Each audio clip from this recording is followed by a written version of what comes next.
speaking of Yes. healing potions, there's a buy one get one free sale at a potion store. Listed in was that in the newspaper too? It was in the Did I newspaper. It miss sure was. It Yeah. sure Oh, yeah. was. It's in like the latter side, the side there. Oh, that's so good. Yeah.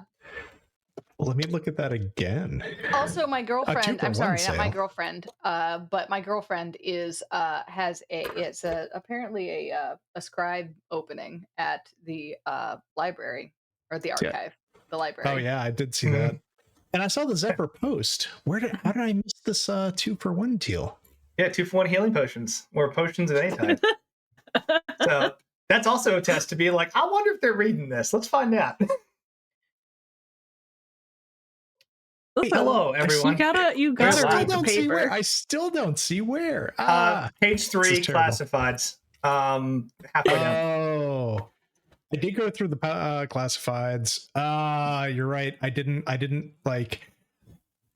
You're right. I missed it. I saw old Zoblob's shop, and I read about the bartender needed because I was like, would Brindle be interested in a bartender job? And then I actually read that potions for specifically sale. because of your side gig hustles that you have. I was like, this will be fun. Why not? You know? Oh shit, are we like actually live now? Did you just bring us live? Like I would be Oh, live yeah. just debating about the newspaper. Yeah. Which I wonder if I can put that on stream, actually.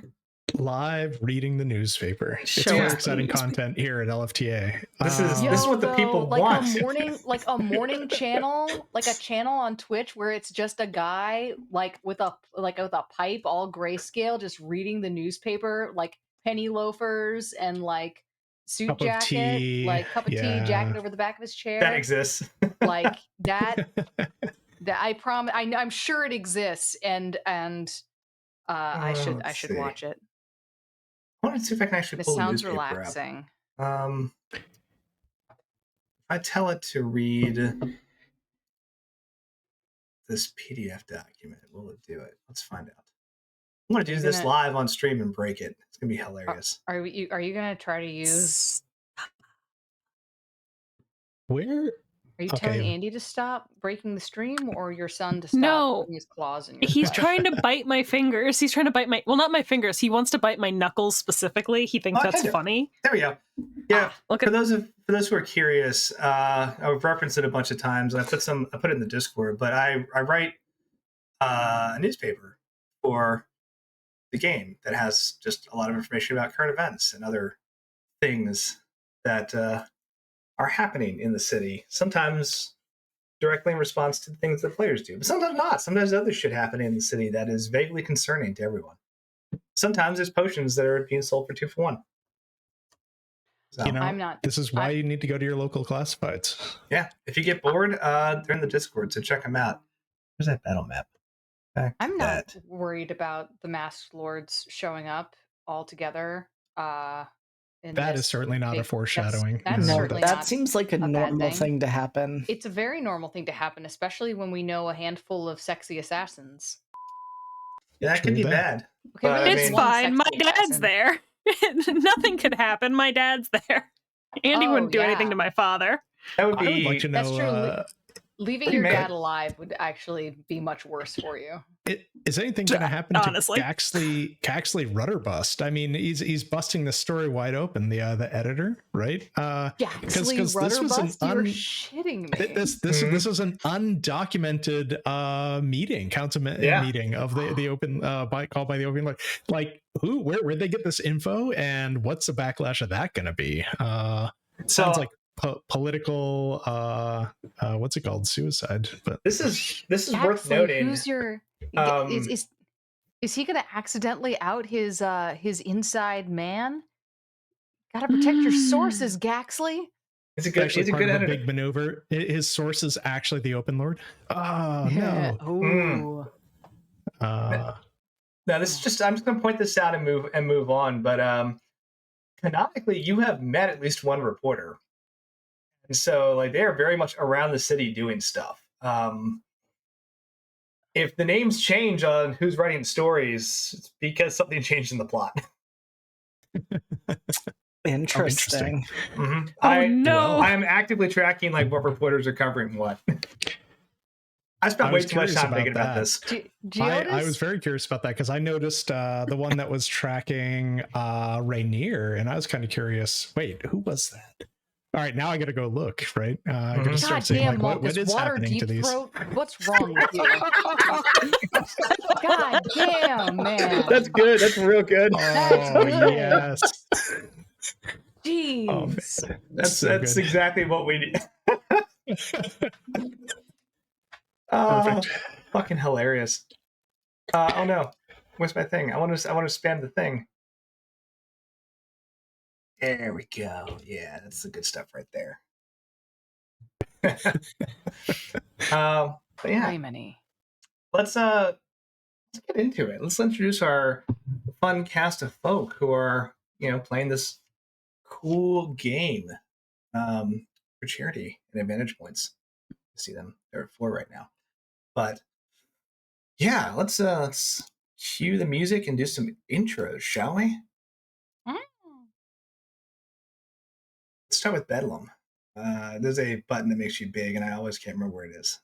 There we go. Boop. You can't find. Oh, you can find me. This is a cool game. I'm Bedlam. I'm playing Brindle Fallow.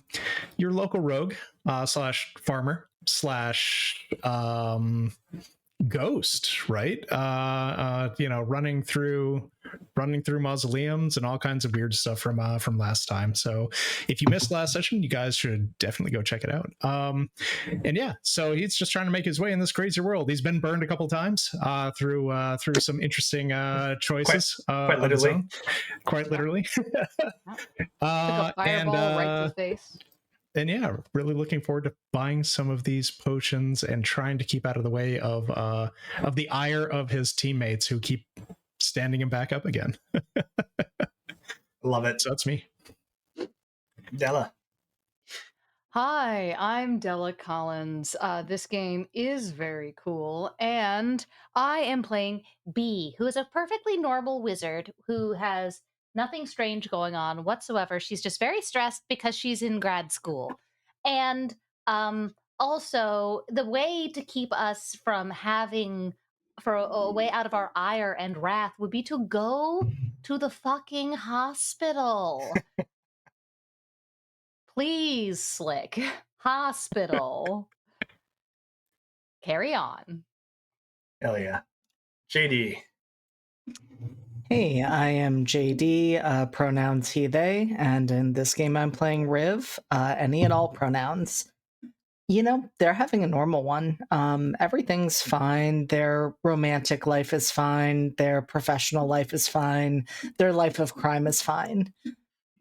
We're fine. I don't know if I believe that. It must be true. They're saying so. Exactly. Mm-hmm. Would this face lie to you? I think yes. But you Not never this know. one, then maybe the next one. That's true. Julia.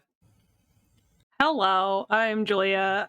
Today, if you don't fucking stop. Tonight I am playing Lavinia Hale. She's just, a little one-armed half-elf water deep watch guard, minding her own business, doing all these crimes on the side, but the crimes are for the good of the city. So it's fine, it balances out. Also, it's a big holiday. Lots of people are coming to town. I'm gonna avoid all of them. What? That's her decision. We'll see how that plays out. Well, hello, I'm Andrew. I run the game. Probably spend way too much time making charts and stuff about this game, but it's fun and I'm having a good time. I mean that sincerely. Well, we left all of you in an apartment overlooking the city of the dead as you were pulled away from a very dangerous encounter with, as B identified, a insane clone of a wizard named Manshun. A lot of history there about who Manshun is and like what terrible atrocities he committed. But the bottom line was even Manchun's clones could be dangerous. Although the clone would tell you he's the real one, because he could be.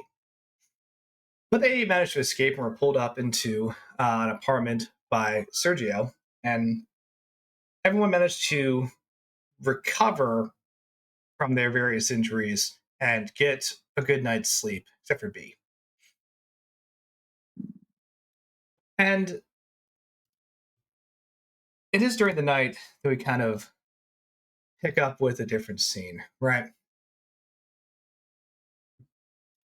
Where, as everyone is trying to sleep and trying to unwind in this apartment, on the rooftops of the city, we see someone dressed all in black, long cloak, grappling hook, spikes on their boots, climbing and swinging across various rooftops. Finally, reaching a point and perching and staring at house across the street. And they unravel a small note and look at the house, and the camera pans around to a residence that we all recognize as near Neverember's manor. And they mutter under their breath, "Yeah, sleep better be worth it." Flash cut to inside, navigating a small area, or navigating a house with furniture covered in dust cloth, searching for something. And after a few moments of just searching through the dark and some dead ends, we hear a click as a bookshelf slides out of the way and a safe is revealed. And camera shifts to the inside of the safe as it is opened.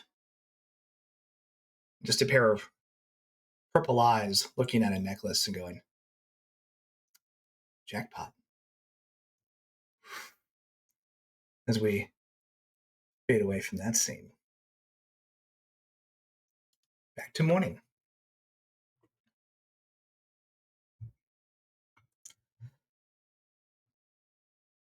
The sun rises over Waterdeep.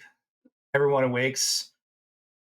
Refreshed would be the wrong word, but at least alive and well. And some of the pains and aches that still kind of linger from last night's encounter remind you, one, of, well,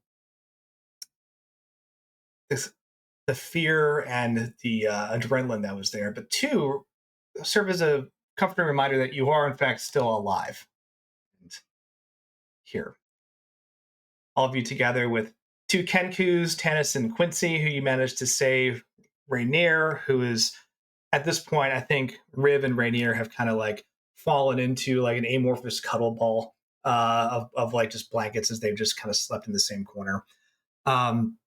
Volo, and of course, Sergio and Silas, who's been up actually trying to do some morning yoga and breathing exercises to the best of his ability. Although he still looks a little rattled from the events of yesterday. There's a brief noise from outside as a paper slides under the door for the morning news. And Sergio has gone about the task of just starting to break out these not quite as nice as the rations in the stockpile that there were at Troll Skull Manor, but at least some food and some coffee for the morning to get people moving as you one by one wake up. What's everyone doing?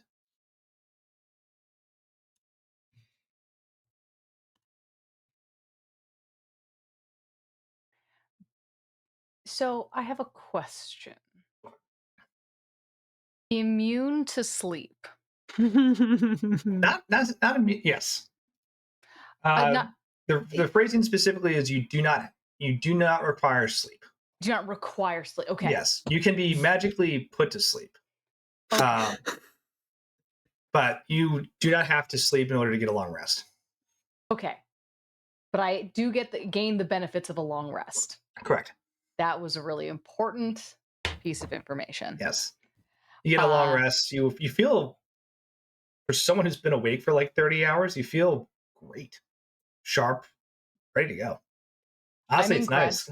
I'm in grad school. I don't question it. I just run with it. Yeah, I mean, honestly, this is like the best thing that could have happened to you. Yeah, yeah, absolutely. If I look at this too hard, it might stop. You know what?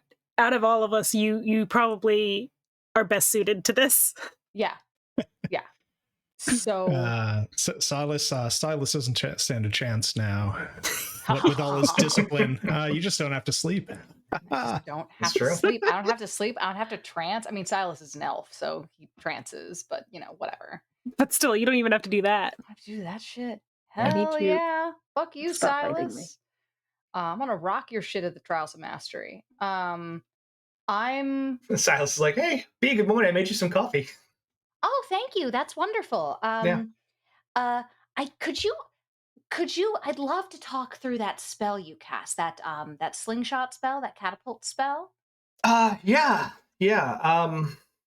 Not exactly not exactly the way I intended to use that spell, but I guess it worked. When it works, it works. I'd be very interested because B is going to immediately delve into a highly technical conversation about magic with Silas. Okay. Like, it's gonna just be two nerds doing nerd shit in the corner. At some point in the deep nerd shit, eventually she'll say, so that got like way more intense than I think either of us were anticipating. Are you like doing okay? Kind of just takes a sip of his water and goes, oh, he made me coffee, but he's drinking water because he doesn't drink stimulants. He doesn't drink stimulants. Yeah. Fucking Silas. Stimulants are harsh on the body. They ruin your whole rhythm, Oh my god. It's like, you do know you don't have to worry about that, right, dude? You're fine. He says, honestly, I don't even know. I mean, we made it out. That's great. I feel terrible because I'm pretty sure I like really hurt that guy, but also like, well, I mean, he's okay now, I guess. I don't know. Which guy did he fire the rock at? Tannis. Yeah. Oh. Tannis still has like a big old like bruise on the side of his face. And it's like, and then those guards, like, man. It was a lot. I'll probably journal on it a bit and try to figure it out. That's not the worst idea. Yeah. But in a word, yeah. Okay. Yeah. Well, I'm glad you're doing all right. It's gonna, I think that's something that's kind of important, I think, after big things like this, can be to take a minute, be not all right about it, and then like also acknowledge that you can be okay again. Like, being okay again will happen, can happen. Like, that's an option. You just have to like keep doing the next right thing, right? No, keep on moving. I appreciate that. So it's hopefully not advice you'll have to use very often, right? Like, yeah, that'd be great. Right? Speaking of things going back to their like original state, and he goes back to the transportation magic behind catapult. Sweet. Yeah, because B's not a transmuter, so like, this is good. I think with all the conversation going on, Brindle will eventually wake up. I think he got a pretty long sleep. He fell asleep before almost everybody else yesterday, just exhausted, just completely harrowed from the day before. So Still looking a little worse for the wear, but certainly more rested. Brindle goes in search for some food, some coffee, maybe takes a glance at the newspaper. You know, a lot happened yesterday. Sergio has been like just flipping through the paper at the kitchen counter as he's been like making some cups of coffee and like getting together just some like fruits and cheeses for the morning. And sees you kind of like zombie stagger over as you're trying to like get yourself together and like just slide you a plate of food and a cup of coffee. It's like, how did you sleep? Well, I guess. I don't really remember. Yeah, I guess I slept well. It's good. Please eat some breakfast. Yeah. Want the paper? I'm done with it. Oh yeah, please. Yeah, thank you. It slides it over to you. And Brindle will be just chilling there, eating some breakfast, having some coffee, reading this newspaper, and fiddling around with this coin that he has on him now. Just kind of like messing with it as he reads through. Perception. Sergio notes it and he goes, "Oh, it's the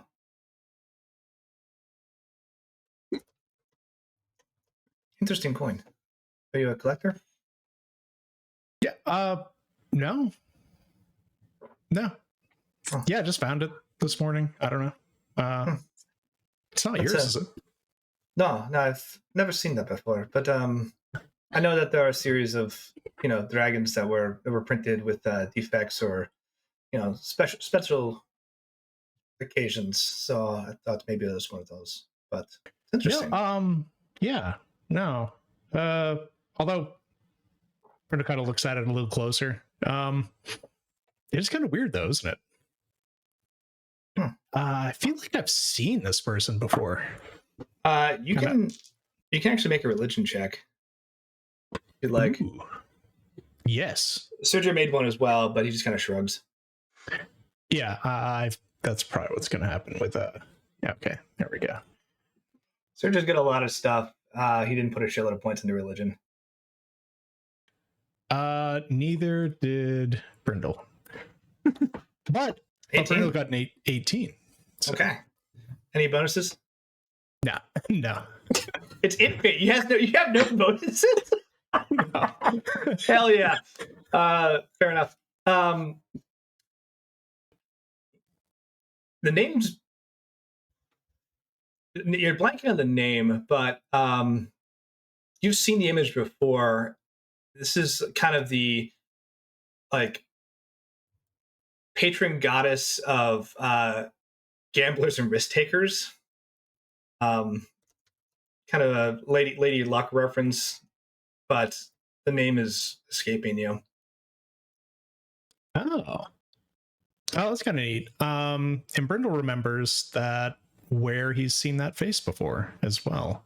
Mm-hmm. And it was at the gambling table in the middle of his weird little, I don't even know what that was, vision or whatever it was, but when he was in that gambling hall and did not play the odds for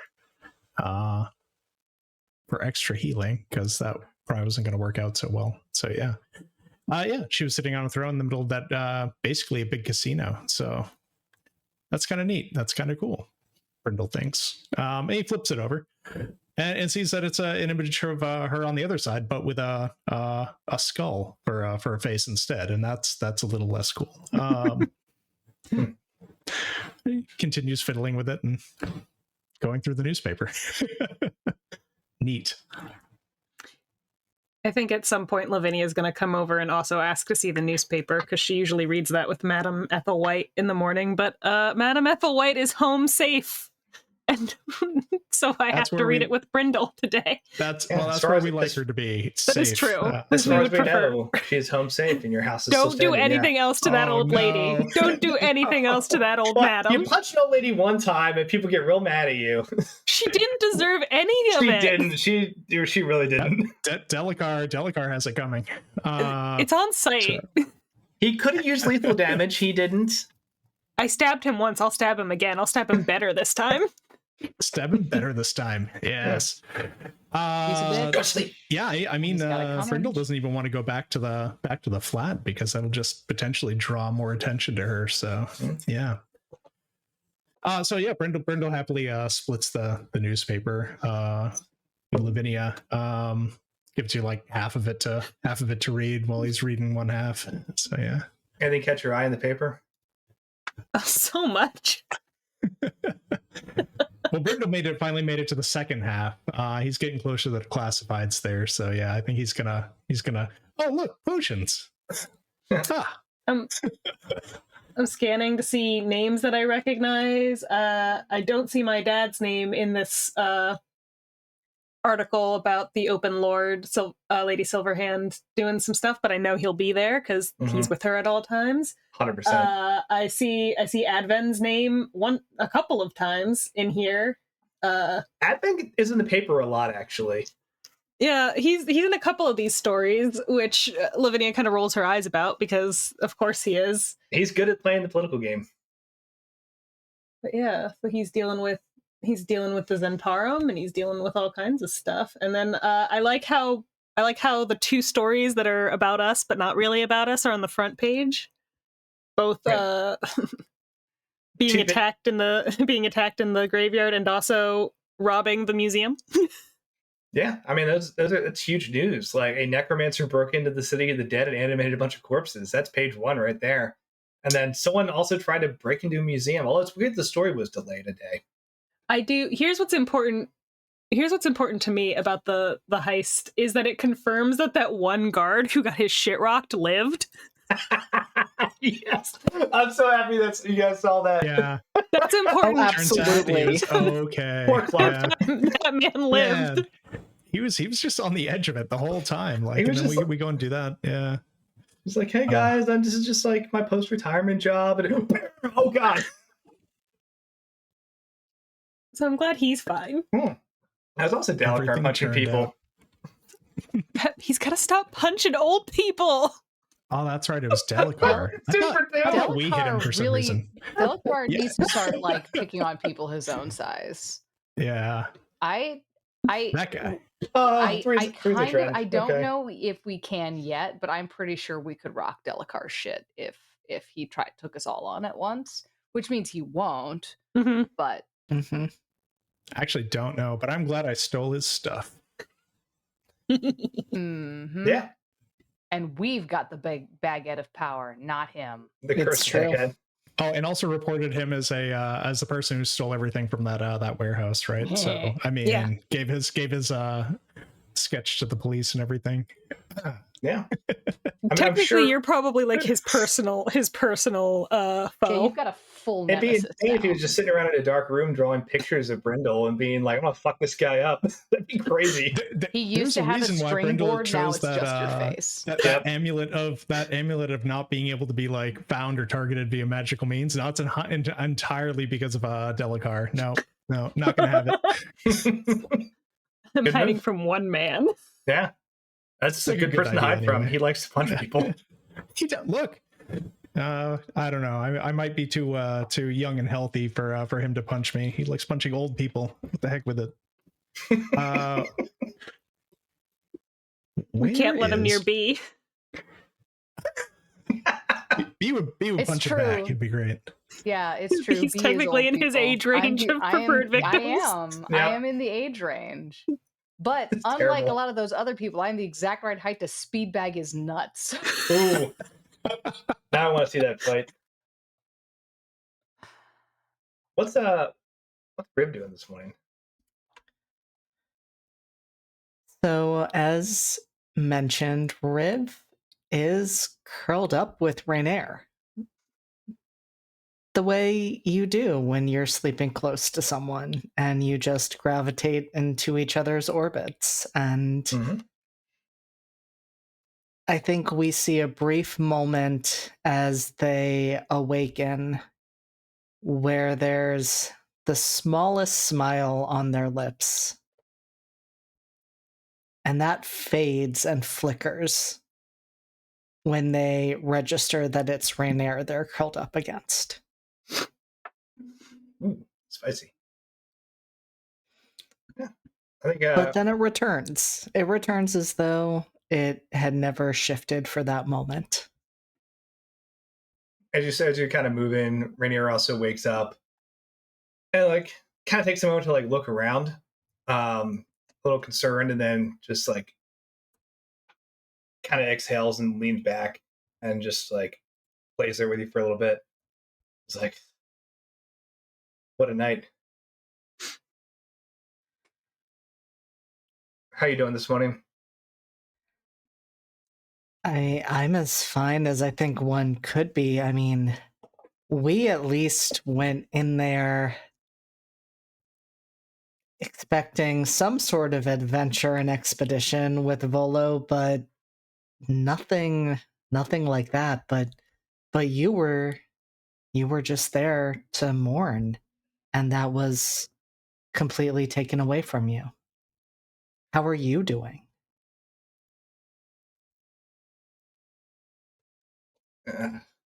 Complicated, honestly. On the one hand, like it's nice to have something to focus on now. On the other hand, I didn't realize I had to go find my mother's body. That was a shock. So I don't even know. Hopefully these two, and he like gestures to Tennis and Quincy, who are just like laying on the like the floor off to the side. Hopefully these two can at least point me in a direction. But Hopefully. And Rainier, if you need help, I'm happy to do whatever I can. thank you. And that means a lot.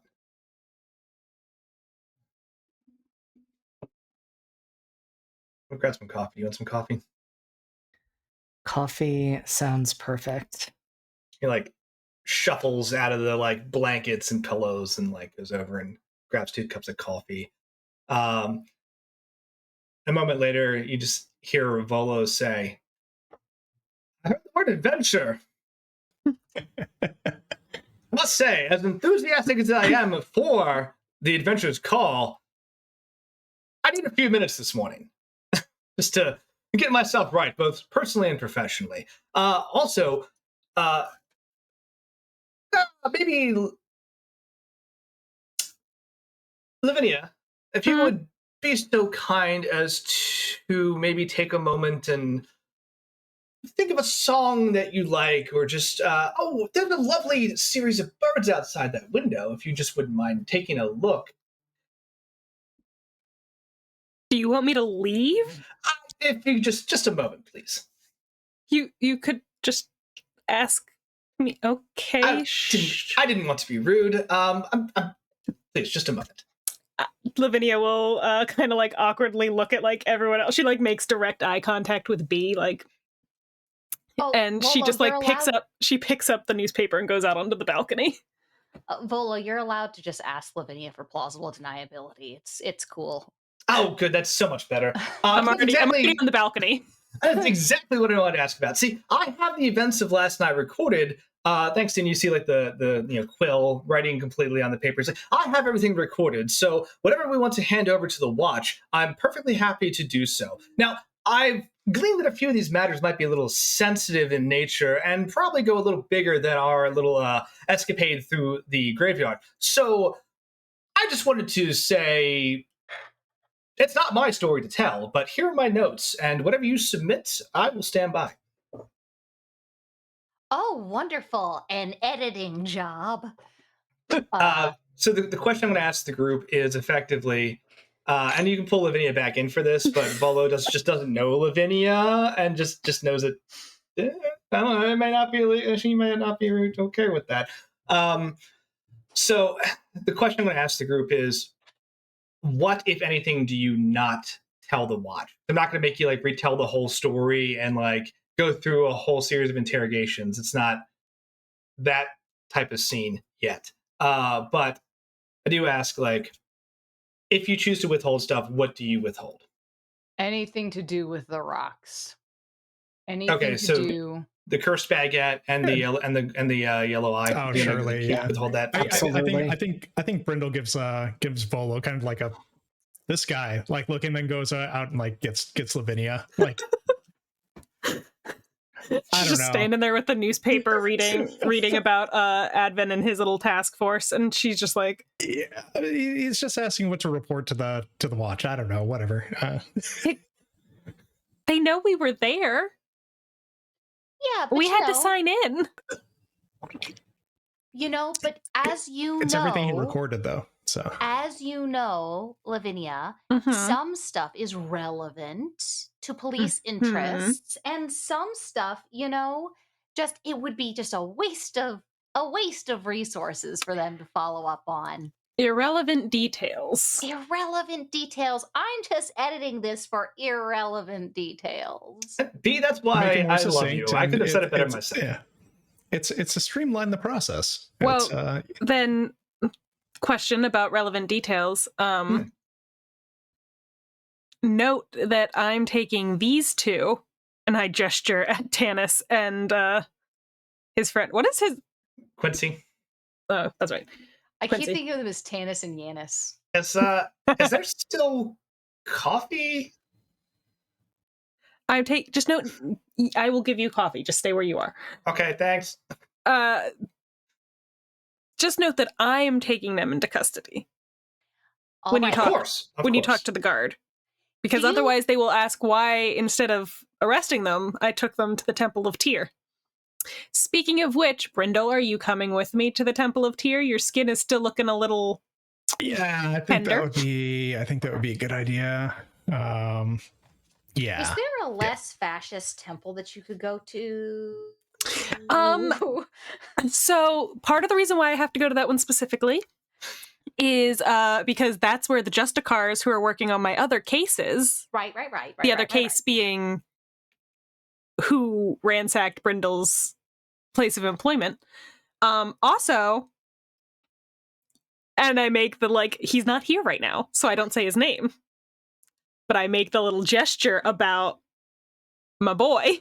Yeah, no. This is definitely a B said stuff without thinking about it moment. So I apologize. That was an inside thought, and it became an outside Well, thought. You know what? I don't think he heard you because he went somewhere in the middle of the night. So Good. Riv would ask Rainier if he would want the details about his mother's body missing in the report. Rainier thinks about that for a minute.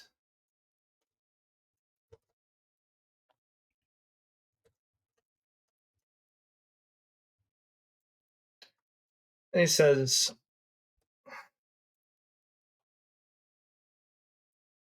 I think that's something that I would prefer to handle on a smaller scale. So, yeah, I think we can leave that out. I thought that might be the case. Smart. I like it. Forward thinking. Yeah, if all of you are willing to help me, if I find some leads, I'm willing to leave that out of the write-up. Like you said, be an unnecessary detail. Mm-hmm.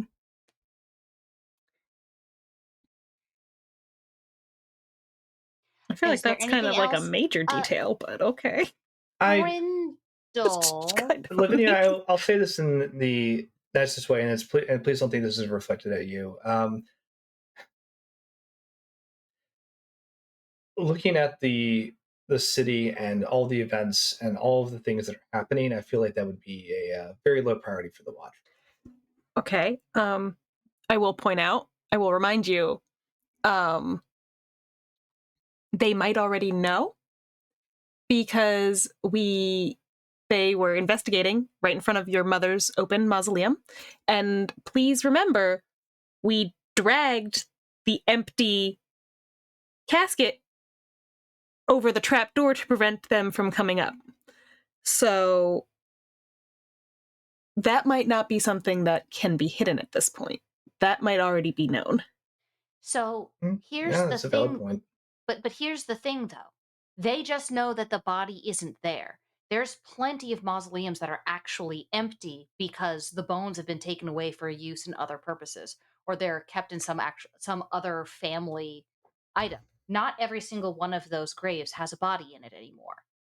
There is no it's not.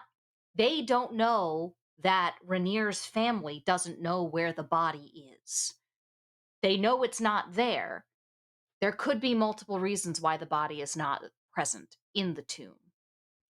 It also could have been in the midst of the fighting and destruction that something happened. Exactly.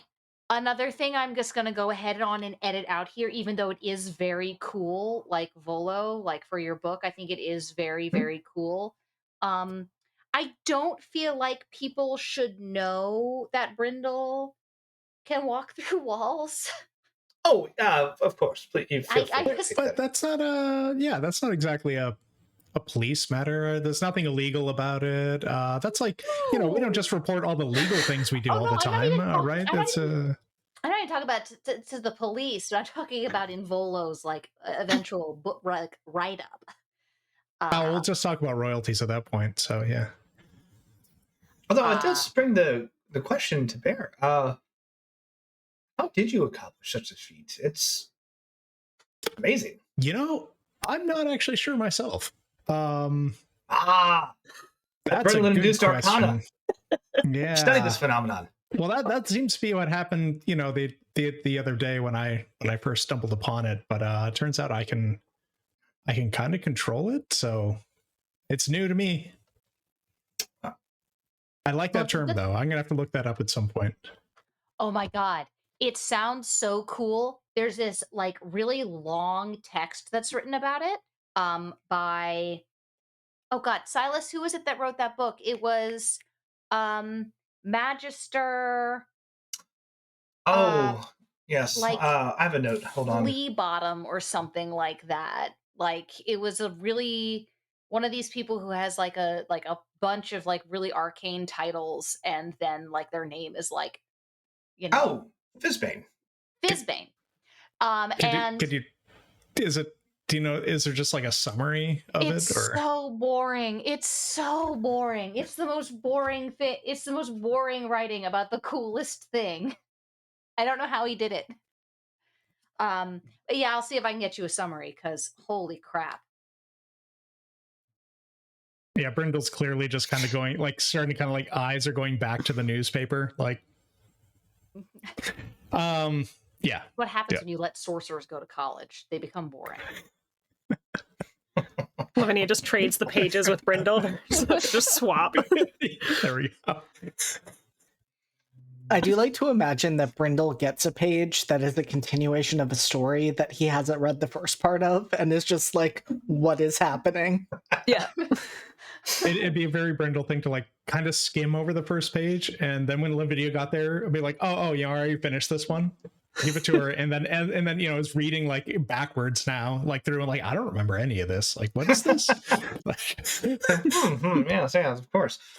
Like if you read the second page from the top and just like go through it as if it's all one story, you could get confused because Advin's in all these fucking stories, little bastard. It's got good PR. That whole Chompers bit really worked out for him. Fucking Chompers. As everyone kind of settles in, eventually like Tannis and Quincy get some coffee, and like, to their credit, they have just accepted the fact. They're like, hey, yeah, we're not going anywhere. And it even Quincy like comes over and sits awkwardly at the counter for a second and just like looks at Brindle and like just kind of clears his throat. It's like,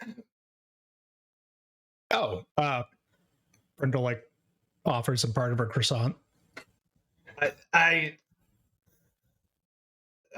Thanks. Listen, this is very awkward.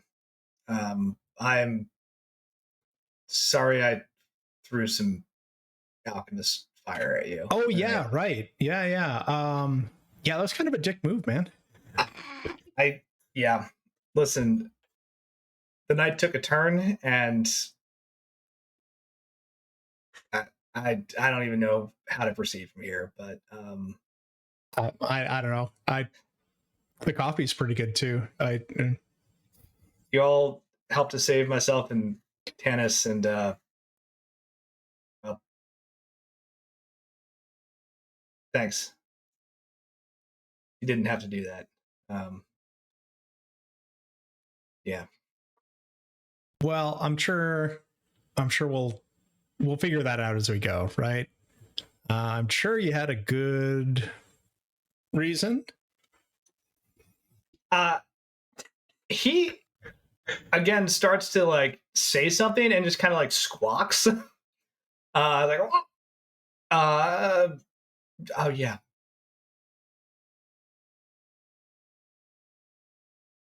And just fall silent after that.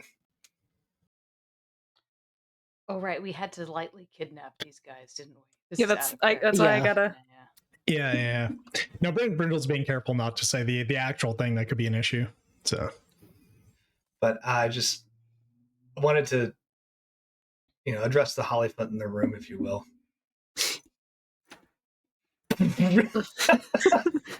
Oddvar, no. Oh, you're here. Oh, you're back. Good morning. A beautiful morning it is for justice. Oh boy. Mm-hmm. And Quincy's like, I'm sorry, I didn't mean that for that to happen. I'm gonna go just sit back in the corner. I'm causing a mess here. Navvar just looks at Lavinia and is like, so these two.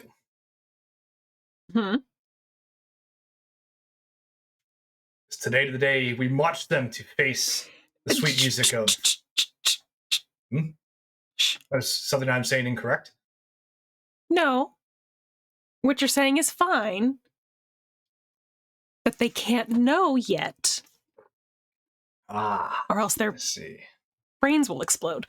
I see, yes. So, shh. Very well. Today is the day we take a scenic walk around the city. Have you... I have a question, Oddvar. Have you perchance checked on... Weird. What was that?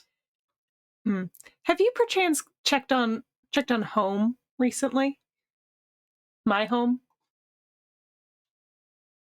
Would you like me to? We haven't been home. I don't want Madame Ethelwhite to be worried, and you know how Suda gets. Probably eating all my apples. Yes, I will happily defend the homestead. I would appreciate it. It would make me feel significantly better to know that somebody's checking on Madame Ethelwhite.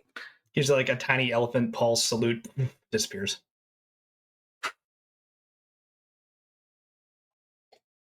Hey, out of curiosity, kind of out of character, where is the temple? Because I can't seem to find it on the map here.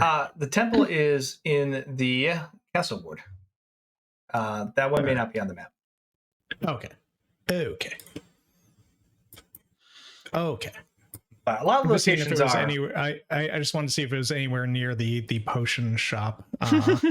Verida's Potions and Poisons, which is in the southern ward. So Brindle wants to go maybe by there on the way if we could. I mean, that's closer towards home. It's true. That is true. It would be closer toward the flat, but you're not going there ever again. I don't really want to go there again. Sergio does ask, as like the four of you get a little space, and Volo is going through some more notes, and I think Silas is talking to Rainier, and Tanis and Quincy have kind of retreated to their little couch, like their little corner with some coffee, and have just kind of tried to stay out of people's way. Sergio just says, I wanted to ask before we go our separate ways, and also wanted to give you some updates. But first, This is me out of character, kind of forgetting, but I know someone mentioned it. I think Vanina, you asked me a question about the Emerald the other day. Yes. Mm-hmm. You sounded concerned. What was your concern? Well, did you know? Okay, so actually, this was, I think, technically B's question because we had given the gemstone to it ahead of giving the other gemstones to it, and if that was still okay. But also the fact that it talks to us had come up, which I don't think Sergio had been aware of. Mhm. The fact that it's real chatty. Sergio did say he'd not heard of that as a thing. Yeah. I just couldn't remember who asked the question, but I was like 80% sure it was you. Yeah. I was about the talking, and B was about the, hey, we gave it one of the eyes early, doesn't matter. Yeah, Sergio confirms like the stone is complete when we have all the eyes in the sockets, and that according to the research I have, that's when it's for optimal use. But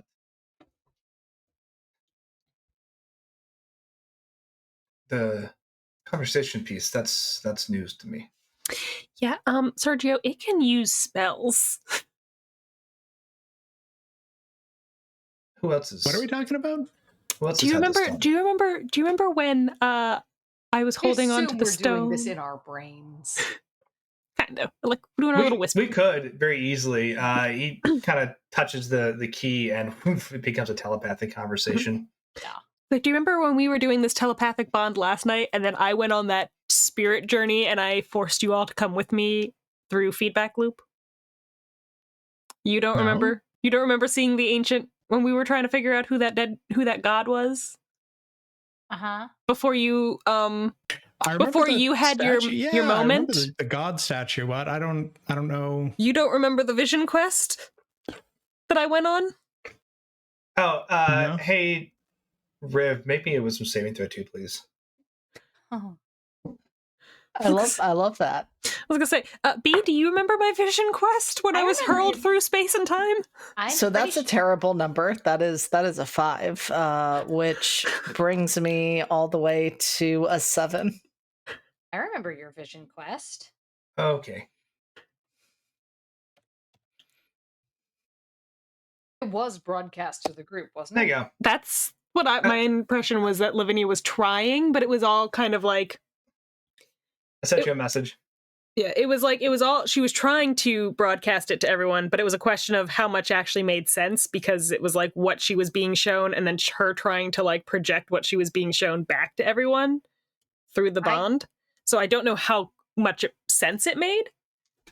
So, but it used a spell to do that. That was a spell that it did on me. Lavinia, I have no idea what you're talking about. Cool. Wait, So nobody else saw the kingdom, the ancient dwarven kingdom. No one else saw that. Did anyone else see going up to the door and like giving your like emotional loss and sacrifice? No. I got the emotion. So a lot of the emotions came through. I don't know if you've ever tried. I don't know what the like equivalent of ketamine is in this universe, but he's like fantasy ketamine. I don't know if you've ever tried fantasy ketamine, but most of what I was getting from you wasn't dissimilar. Wait, what was casting the like spell, weird, though? deep emotional The maggot. shit? The magical baguette. The maggot. That's a name. I don't. I refuse to call it anything else. The fucking dream emerald. The guy in the bag, Brindle. The guy in the bag. I have no idea what you're talking about right now. The emerald, the stone, the thing we stole from the museum. B, roll an Arcana check. Interesting. Yeah, B was getting some. Is that what we stole from? Wait, what did we steal from the museum? Yeah. Arcana. All right, I'm rolling an owlbear though, so I apologize. Why would you do that? Because I don't know where my dice box went, guys. Good luck on Owlbear. Oh wait, here it is. I found it. Coward. God. I'm gonna roll an Owlbear just to prove it would have been fine. Yeah, It won't be fine at all. Yeah, fuck you, Jess. 4. Yeah, my die wasn't better. I rolled a 6. Solid proof. So, but Can- it's okay because this is Arcana. So that's still a 12. This has definitely caught your attention. You don't exactly know what's happening here, but there are phenomenon that exist surrounding like strange magical amnesia. Is this divination or enchantment? Is this one of the schools that I personally study? It is. Because if it is, I should get advantage on this, is what I'm saying. Oh, this is a weird one because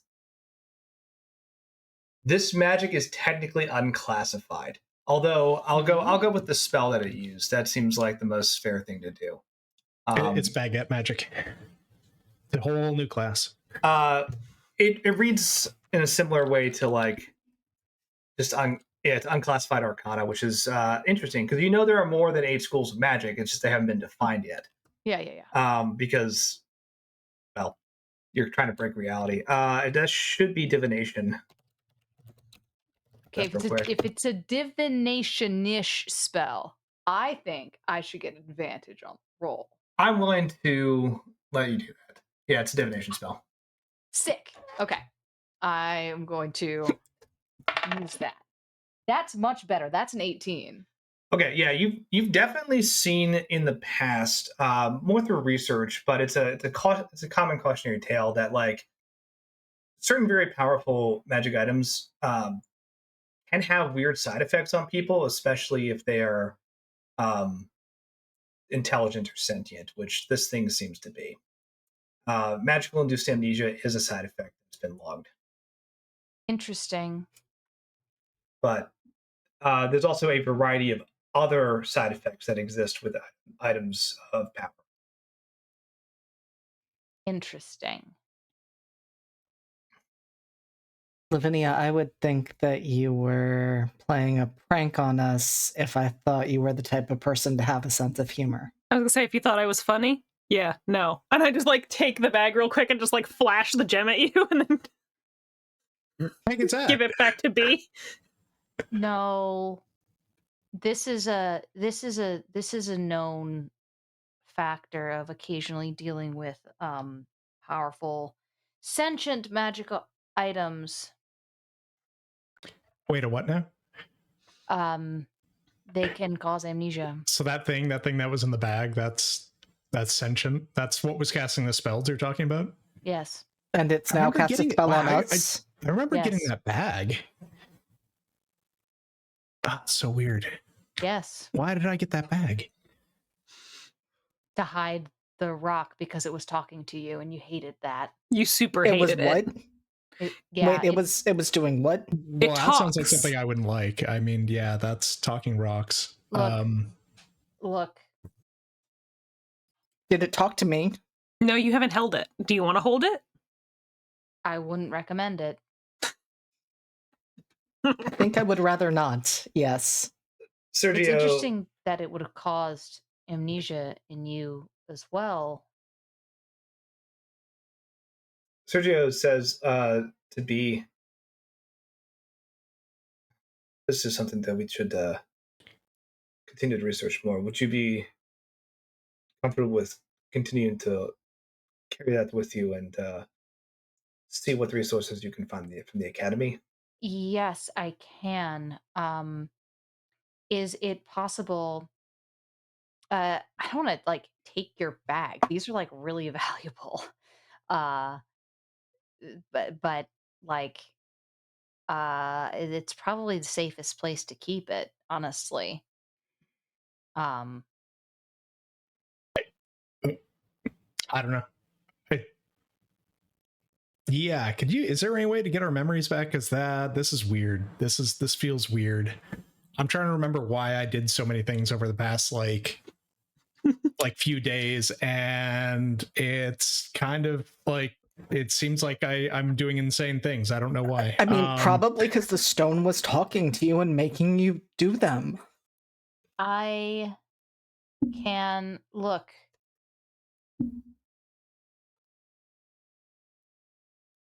Why were you even in the mausoleum? Oh, buddy. Oh, you lost that much. Who Riv, did do you you know?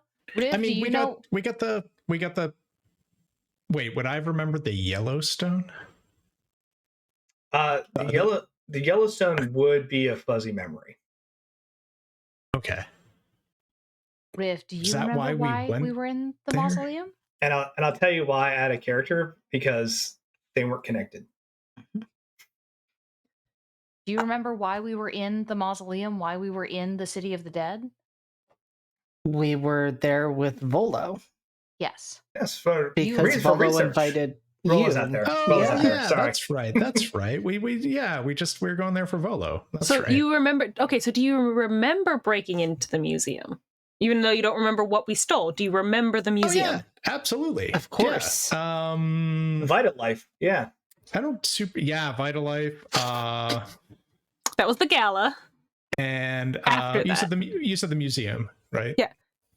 Brindle, do you remember? Do you remember going into a yeah. closet and having some personal time?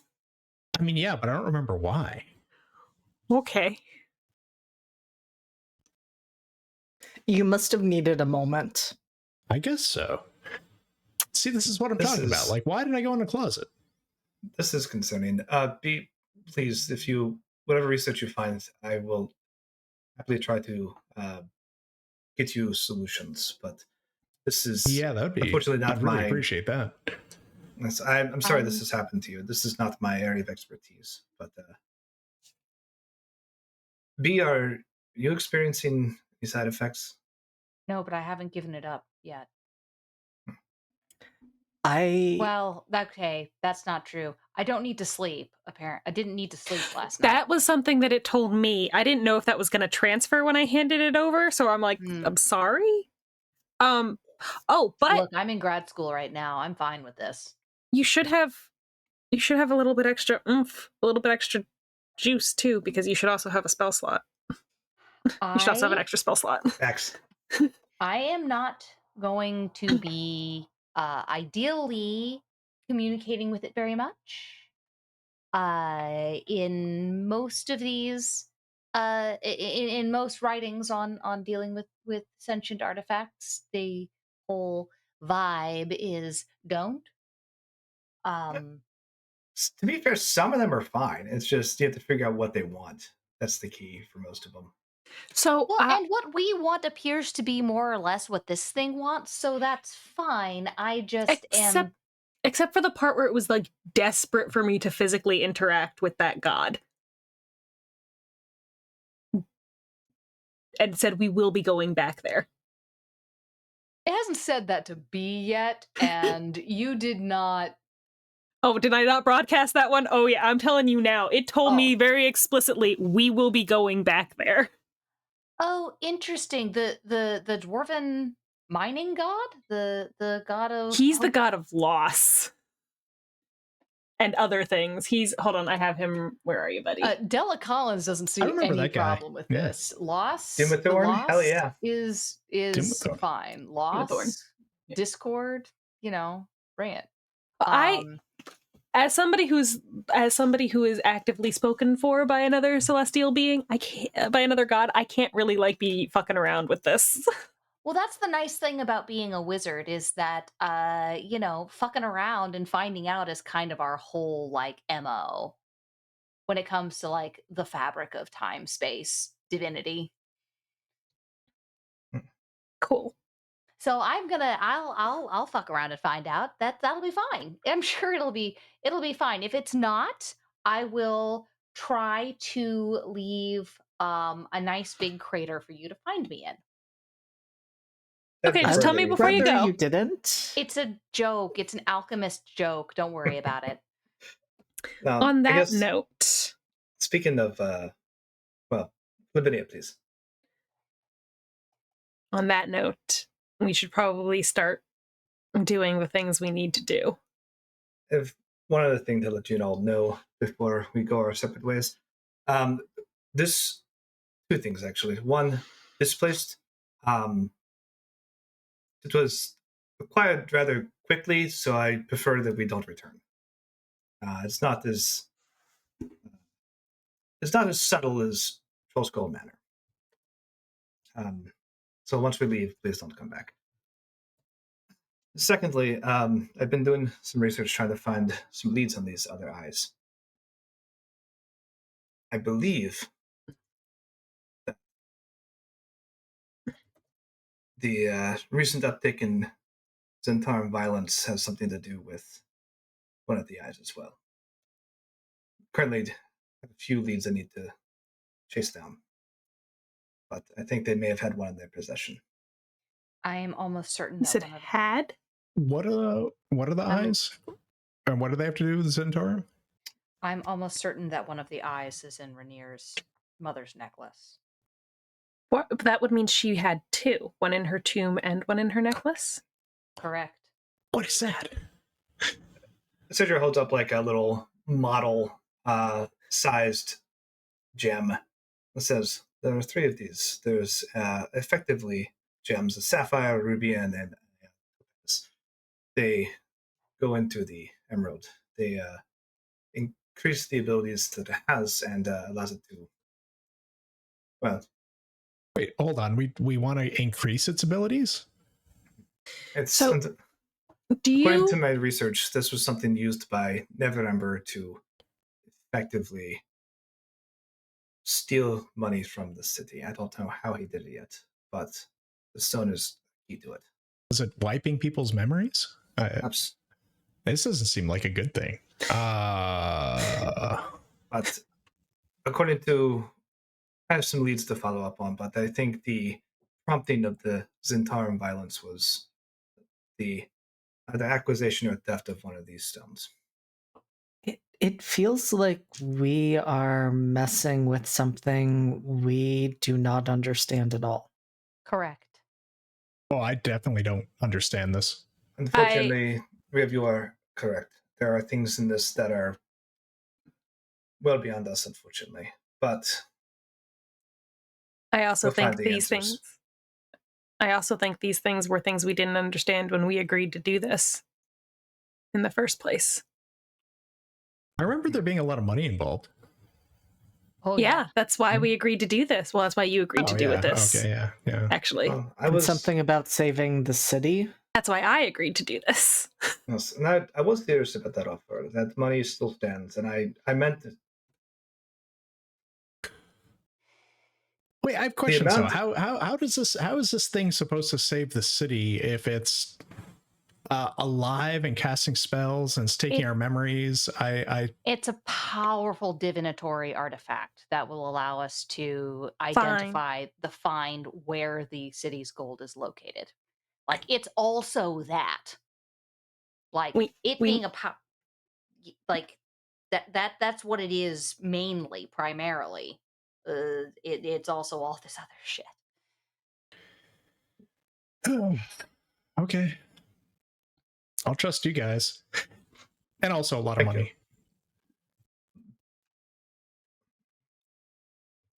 What do you have for me before I leave? It's okay if we go back to Troll Skull Manor, right? Or wherever it was. Okay.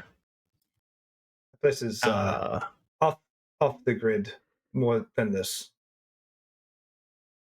Okay. I guess I'm good. I would like to get healed. What a crappy morning this is. It's been wild. If you find in your research ways that we can reverse the potential amnesia, please let me know. I can help acquire components. I can look that up. Unfortunately, I think the fastest way would be for me to just ask the rock. But I don't know that would be a great idea. So I would like to read some books from the library first. Of course. And Brenda, I'm sorry this has happened to you, and Rip as well. You've done tremendous things to move this forward, and even if you don't fully recall it all, you are heroes in my eyes.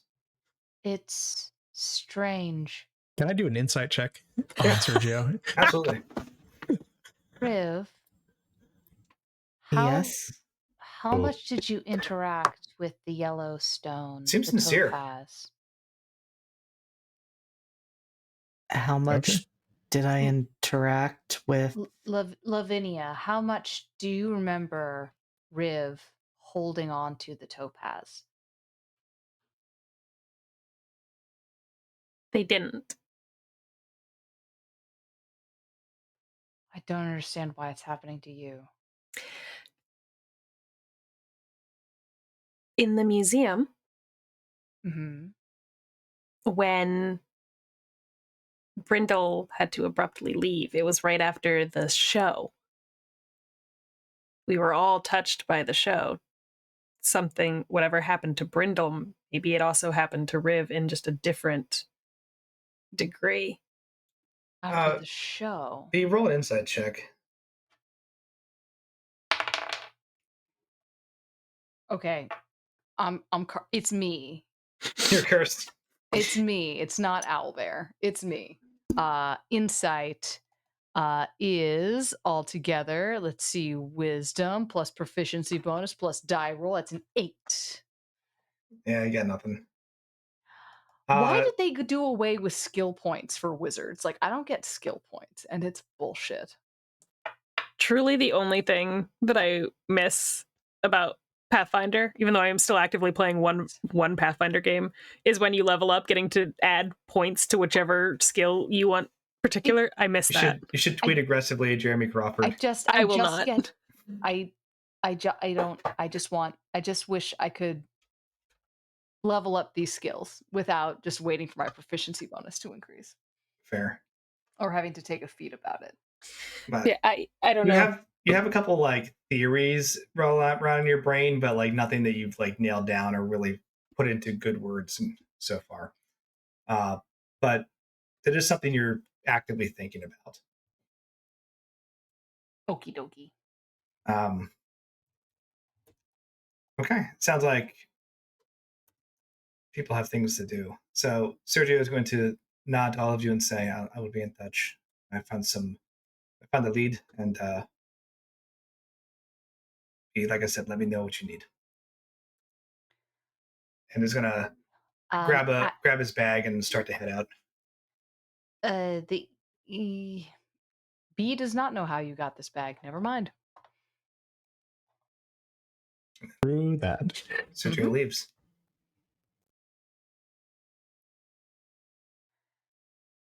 All right, we should all go do the dumb things we got to do, right? Yep. Yeah. I don't suppose Tyr can cure loss of memory, can they? We can ask the Justicars when we get there. Or actually, you probably don't want to talk to them. I'll talk to the Justicars. You can probably just talk to some people who just like work there at a more reasonable, regular level. Okay, sounds good. All right. Hey guys. Hey, you two. Lavinia's gonna. Yeah. You guys are gonna come. You're in my custody, and you're gonna come with me now. Okay, sounds good. Where are we going? You're in my custody. And both kind of like look at each other and just like, yeah, okay. Just in my custody. I think one by one you all head out. I want to start with actually Riv as you all leave the apartment into the hustle and bustle of Waterdeep. You can actually see, because you're a couple floors up, down by the harbor district. There's a bunch of people, right? You can just like barely make it out, but you can see like banners and like all the ships in the harbor and like just a sea of people down there for all the different events that are happening as part of Fleet's Wake. But Riv, where are you heading? Riv is heading to the Eclipse Theater. The Eclipse Theater. All right. Mm-hmm. They're Cool. gonna see what condition it is in, given the recent property destruction, and touch base with our lovely artistic director, and maybe see a special someone. Okay. Yeah, you head north into the city, up to the northward, under the statue, the shadow of the statue of the Shield Maiden, and the theater on the outside still looks as grand and majestic as you recall. And as you head inside, you're met with two things. One, the sinking feeling is you see that like the damage is still there, right? The torn up seats, the torn curtain, the just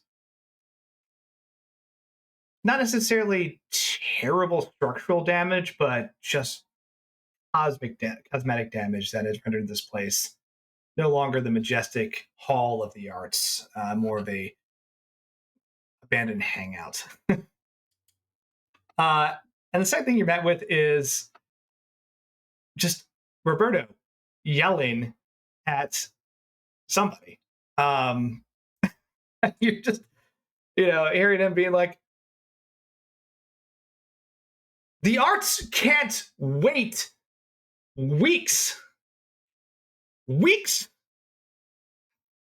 Genius is not on a schedule, except for when curtain call is. That's a whole different story. The point of this whole interaction, you're telling me that they're just cushions. How long does it take to replace cushions on a chair? Like, it cannot possibly.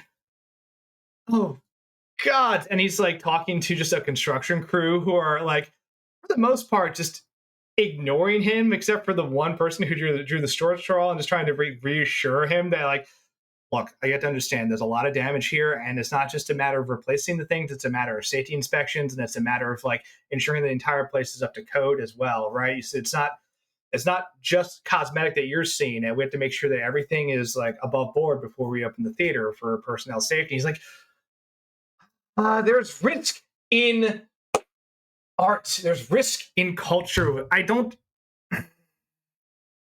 cannot tell you how glad I am to have introduced Magic OSHA to this game. I'm so happy. And then like he sees Riv walking and goes, Riv! And like runs over towards you, and the one worker is just like, I'm out. Yeah, no, Riv is definitely like over Roberto's shoulder. They're just like gesturing for that worker to get as far away as possible. Just runs backstage, and you immediately hear like, it's like just working. And Roberto just like strides up to you and is like, Riv, phenomenal to see you. Well, as you can see, the theater is in a bit of a sorry state, but I'm glad to see that you and the rest of the cast are doing well.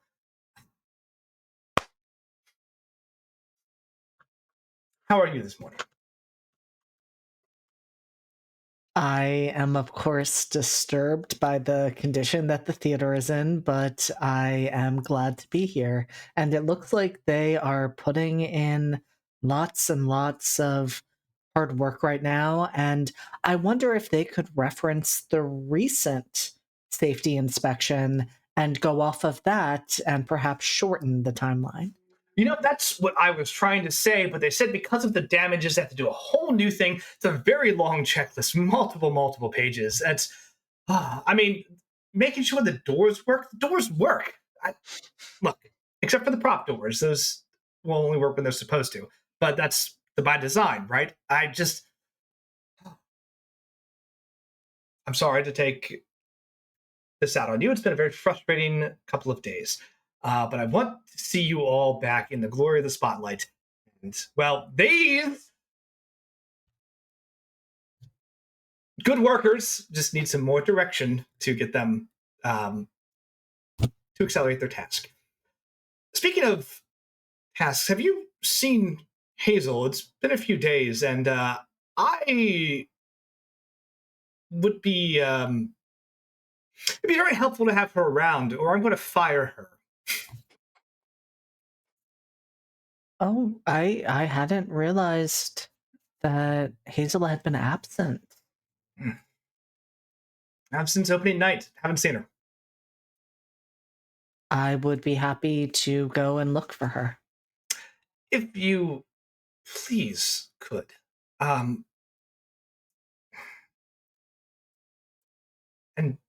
not to bog you down with too much stage direction, but have you seen Astaire recently?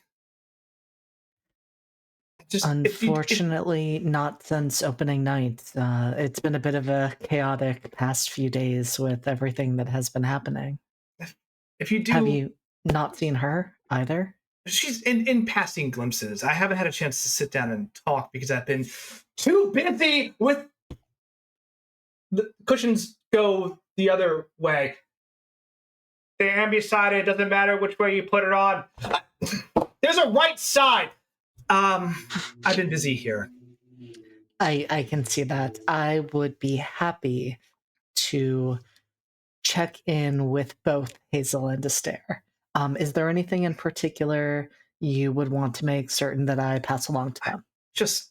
I'd like Hazel to be at work before I fire her completely. As Astaire, I just want to make sure she's doing well. She had such a magnificent opening night. And I don't want to see her lose that passion and that enthusiasm. Of course, I have a hard time imagining that she would, Roberto, but it has been a distressing several days with the high of opening night and then the low of what has happened to this beautiful theater. So I will certainly check in on her and make certain she's doing all right and that passion remains. Thank you. I know that's not your job, but as they say in community theater, we are a family, so. Of course, and it's not as though there is much for me to do with the props right now, so I'm happy to do other things to help. Thank you. Do you have an address for either of them? Give me a moment. And goes into his office and shuffles through a bunch of papers and just yells about organization and where the hell his PA is. And then comes back out and hands you two handwritten notes of this is Astaire's address, and this was the address that Hazel put on her emergency work form. Out of curiosity, just as Riv glances at them, is Astaire's address her actual address? No, it is not. Okay. Which, yeah, immediately, that's not it at all. You live in the Castle Ward, but the other address is, copied down from Hazel's employment contract. And Riv tells Roberto that they will be heading out and report back to him. Thank you. And then goes back to immediately yelling at one of the construction workers, arguing over the color of the gold trim on the curtains and how it doesn't pop like it should. And Riv just shakes their head and continues walking, knowing that Roberto's direction will add more time to this. It 100% will. But yeah, you leave the chaos that is the theater. You did see in the paper this morning about the theater reconstruction, how a bunch of wealthy families had donated, which it shows in the progress of the work that is happening, even with Roberto's gentle prompting. There's a lot of money coming in, and primarily you would note the Rosnars and the Gaslanters both donated a lot of money to the reconstruction. Where to first? I think to Hazel first. Okay. You head across across town. The address you have is also up in the North Ward, so it's not too far. Uh, you get there, and there's actually a bit of commotion. You see a couple from around the corner. You see a couple watch guards, watch members have actually are actually talking to each other with like a sign that says like active investigation area. Um, and then you look at the address and you're like, pretty sure that's the house. And I think question one, it is just kind of a single home. Like it's not an apartment building or anything like that.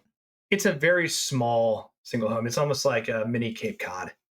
Up here in the North Ward, they have like houses, but they are still kind of crammed together just for spacing. But they have a little more space. It's actually pretty nice. How many members of the watch do I see? Go ahead and roll perception.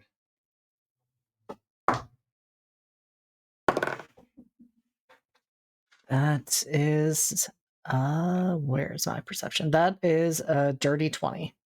You see two. They're both kind of outside just talking to one another.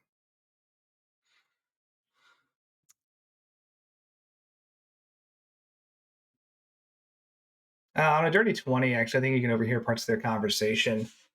And one of them's sitting there going, so how do you want to call this? Like,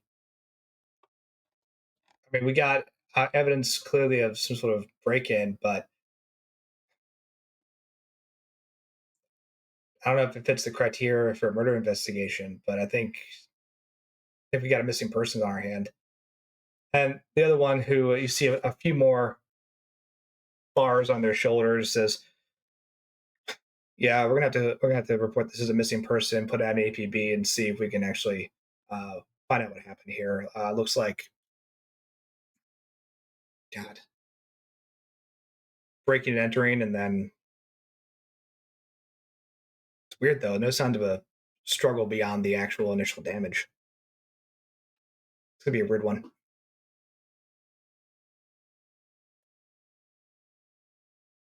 And the guy says, "Okay, I'll start up the paperwork on that, get the information out."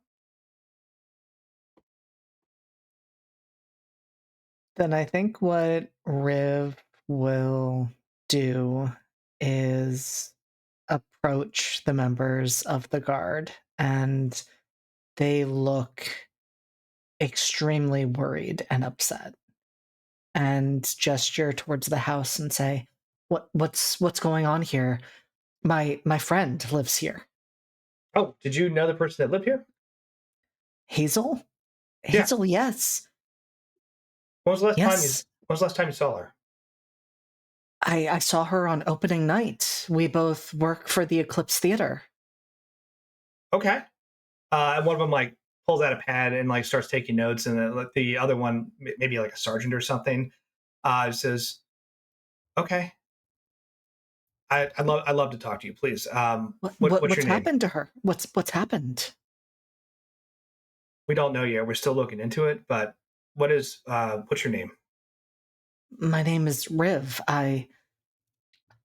God, I was worried something was wrong. We hadn't seen her these past few days. But I never imagined the watch would need to be involved. It's Is she hurt? My name's Sergeant Barnett, with the watch, and I'll be honest. At this point, we're not sure. All we know is that she hasn't been seen for a couple days. Neighbor asked us to come by, and it looks like there's some damage to the property. If you know of any places that she might have gone out of town or other people that she would stay with in the city, that would be incredibly helpful. We're just trying to make sure she's okay. But right There's now, we don't have a. damage. You can see like the door is kind of broken, and there's like a little glimpse inside. You can see like a couple things have been like knocked over the entryway, and like a broken picture frame on the floor. And This is, yeah, we don't have all the information right now, but doesn't look like anybody was hurt. So we're thinking, we're not sure what to think about this, to be honest. We're just trying to find anything that'll help us locate her. I mean, it looks like someone might have broken in. That type of disarray, that's not like Hazel at all. Hazel is meticulous. She would never leave her place like this. Absolutely. It's, any, are there any places that you know that she frequents? Restaurants, bars, anything that would help us out. We just want to make sure she gets home safe. Of course, I have to admit I don't spend as much time with her outside of work. Okay. You said you saw her on the opening night at the Eclipse Theater. That was the last time. What happened after that? I mean, that was the last night that we had a show because, well, the theater was vandalized. I saw that. That was awful. I like that place. Oh my god, do you think this could be connected? We're not sure yet. I mean, someone destroyed the theater and now something has happened at the personal assistant of the director. I mean, that's could they be after all of us? I don't want to make any assumptions and cause alarm. At this point, we're looking into all possible leads, but I don't want to give you the wrong information. I will say that for the safety of personnel at the theater, we're going to have a watch team there for the next couple of days. But beyond that, we don't know.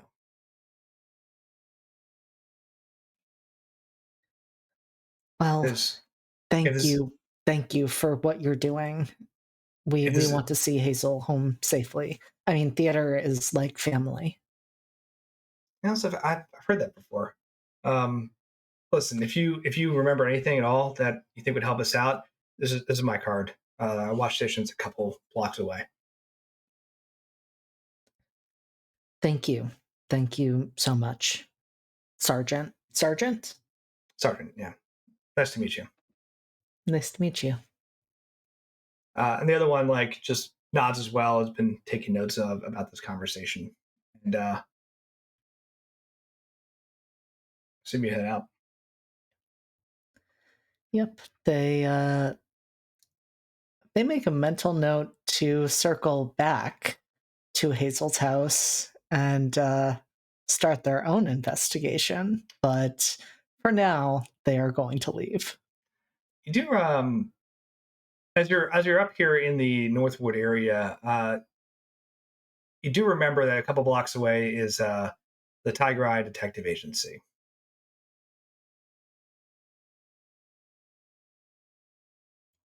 Maybe I need to pay a certain detective a visit. Okay. You start working your way down Trolls Crawl Alley to go say hello to Detective Vincent Trench. But circle back to you. Lavinia and Brindle. Yep. You head out of the Hello. apartment as well, and you're on your way to the Temple of Tyr. What's that temple music? Just two half elves and two Kenku first thing in the morning going to the temple. Yeah, I mean, why not, right? So two half elves, two Kenku, 7 arms. Got the Kenkus in between us.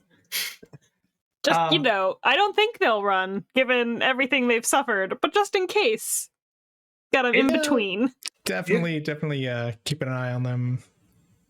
There's a bit of a trauma bond that's happened between all of you, and at this point, I think, you may not be friends. I don't think you're enemies anymore. We could enter into the temple. Let me ask you this, Lavinia. What in this world is the Temple of Tyr like in terms of structure and decor? Oh, God.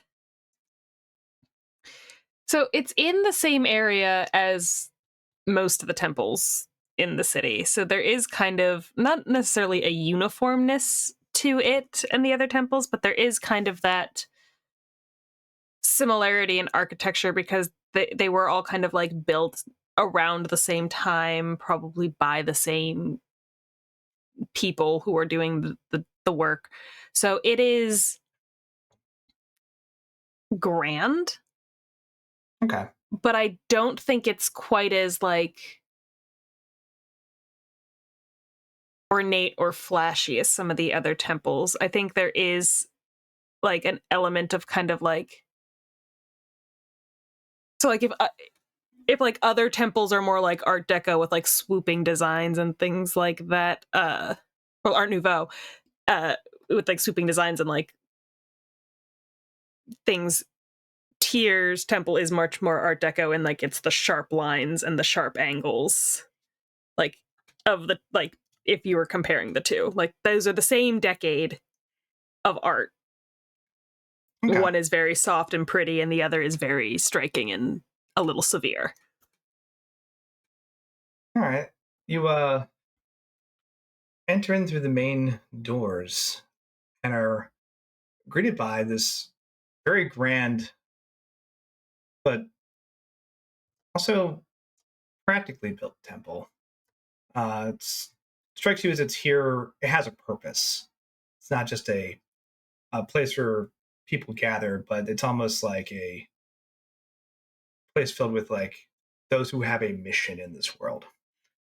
And you can see that in like the demeanor and walk of a lot of people. They are some armed, some wearing full plate, others wearing more traditional like cleric clothing or acolyte clothing. Uh, and one of the acolytes does greet you at the door and says, good morning to all of you. How can we be of assistance? Um, well, we're actually here for a few things. Are you okay, sir? You look injured. Yeah, I am not feeling well. Please, I would love some assistance. please come in, sit down. Oh, thank you. And Do you have any wine? Brindle. We do, but it is early. Oh, yeah, I guess it's true. But they escort you to like a more comfortable seating area, in like one of the side chambers, and this say,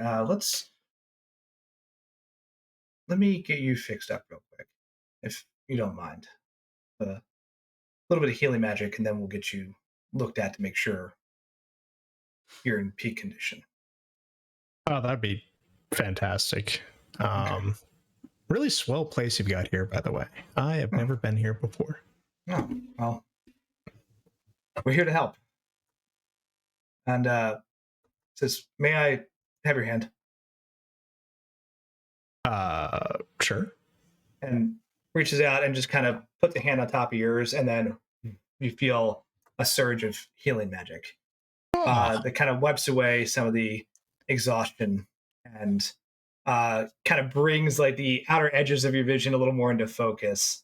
And you start to feel dramatically better. Yeah, wow. That's whew.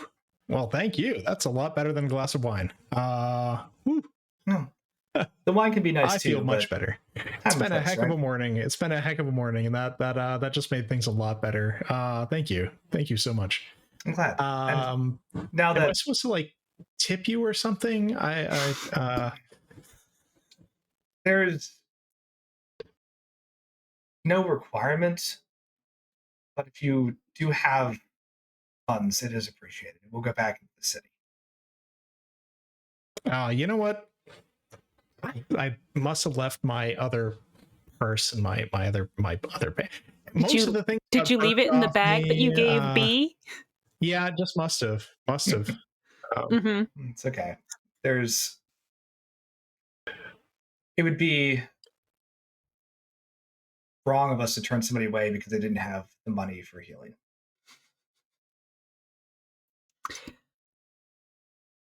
Now, Yeah, that would be outrageous, right? Certainly next time I'll make sure to bring plenty with me. Absolutely. Brindle, I now, really hope you never get set on fire again. I mean that with all sincerity. Don't be doing that shit again. Wait, what? now before, since you're taking care of it and the rest of you look healthy, I would like to speak with Justicar Isaac if he's present. of course, And may these I two are going to go sit by that window. may I get your names real quick? I'm Acolyte Hyatt. Lavinia Hale. Nice to meet you. Oh, I'm Brindle. I'm with the Grocers Guild. This I is see. Tanis and Quincy. They need to go sit over there for a minute so that I can talk to you. Of course. Gentlemen, go ahead. And he points to like a very very nice stained glass window of actually that one probably would be a stained glass window that Lavinia would recognize as like a mural from the Silver Marshes campaign. I've Your father is not the centerpiece. No, he better not be. No, he's not. He's not like that. But No. you definitely recognize like the art and the people and the like kind of story that it's telling. The Silver Marshes campaigns were Lavinia's children's stories. She knows. You can see like the panels of like the darkness coming over the land, and then like multiple people like riding off on like horseback in full plate, and then like that darkness being dispelled and like pushed back as like a big celebratory thing. And he says, "So, I take it there's something we need to discuss more privately." And he kind of looks at the other two. Yes, they have. I work for the City Watch, and last night I apprehended these two in the commission of a crime, and my associate, who has much better arcane skill than I do, as you can see, they've surrendered, and they are willing to help us, but the problem is they can't. My associate was able to assess that they have some kind of magical block on them, which will do them harm physically, lethally, if they were to try to tell us the truth. I see. We were hoping somebody at the temple might be able to help with that. Give me a moment. I'll find one of the Justicars. Isaac, if he's here, I've spoken with him before, please. Of course. And he leaves the two of you by yourselves for a few moments.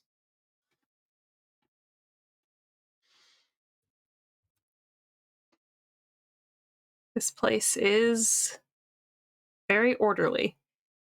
Severe, brutal, impressive, really big. It is big. It's kind of, I guess it's because they've got a lot going on in here. But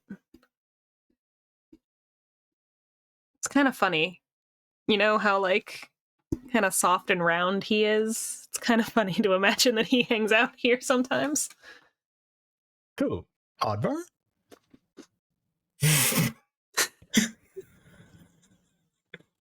Homestead Wait, is this secure. is this where you hang out? Hi, Oddvar. Hey, is this where you hang out? This is I never really realized that. This is the material nexus of all my power. I did not know that. Beautiful place.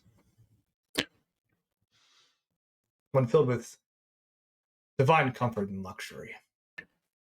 Luxury. Yeah. Yeah. Okay. How's the house? Phenomenal. Although Suta did eat 3 of my apples.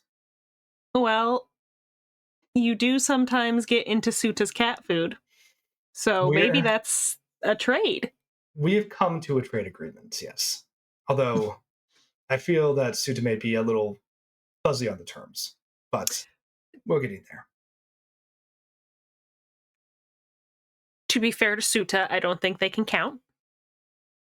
We're working on that.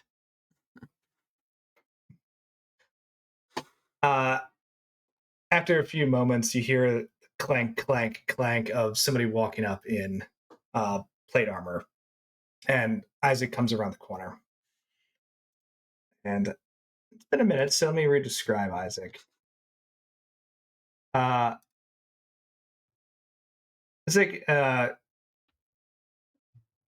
human male, kind of short, dark hair, dark beard, and just built like most Justicars, tall and incredibly just strong. And even more so, like in the plate mail itself, just looks ridiculously imposing. But walks up with a friendly smile and says, good to see you again. I see you got a friend. Too, and gives like Advar a little scratch, and Advar just like, thank you. Hi there, I'm Brindle. Brindle just reaches out his hand to shake. Nice to meet you. I'm Isaac. Hi, Isaac. You really look like you're in the right place right now. I should hope so. This is where I'm destined to be. Acolyte Hayat said you had some concerns with your friends that you needed to help take care of. Yes, the Kenkus here, Quincy and Tanis, they've surrendered to the Watch, and they are willing to help in my investigation, but I don't have the abilities to break whatever is blocking their minds. What did it be call it? A geas? Something like that. Kind of, he frowns at that and goes, powerful compulsion magic and very illegal. But we can help out with that. Now, unfortunately, while the healing we provide to the best of our ability is free, this is more substantial of a cost. The materials are harder to come by. Mm-hmm. Now, I'm happy to help, but let me pull up the. This would be a greater.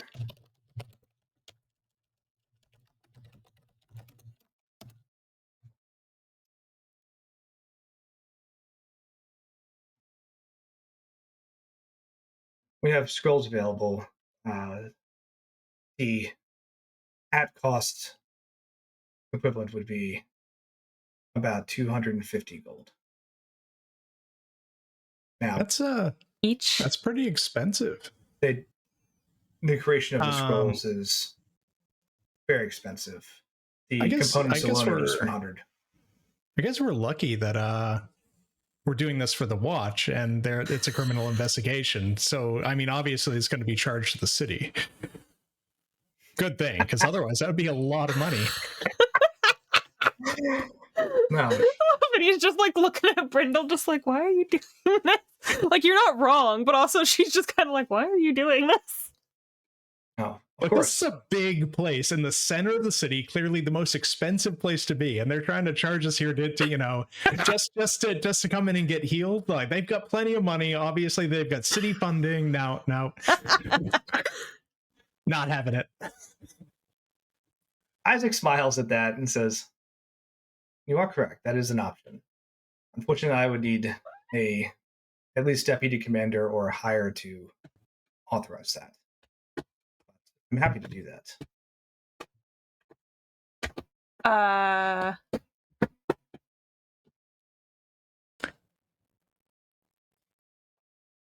feel like you that can might be authorize that. difficult. Oh, okay. I can authorize that. Very well. come with me for a moment. Mm-hmm. And kind of leaves Brindle sitting there.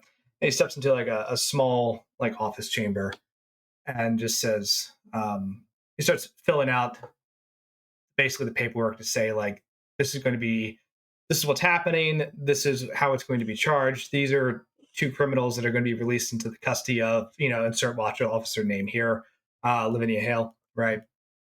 And he says, my apologies, I didn't realize that you were a deputy.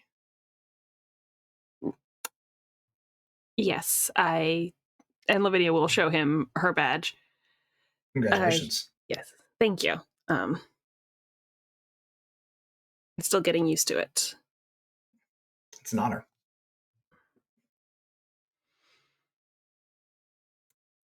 And he signs the paperwork, melts some wax, and then with a very large signet ring just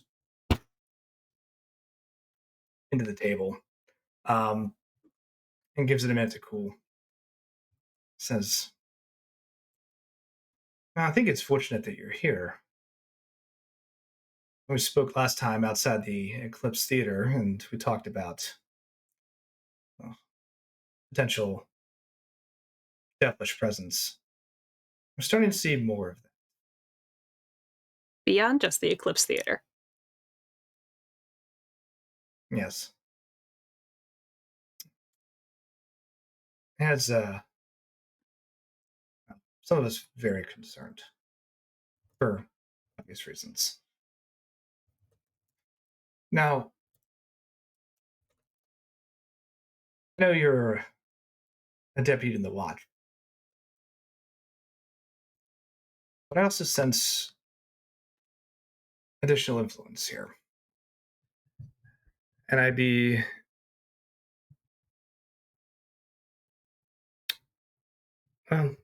guess this is me asking if you'd like to help.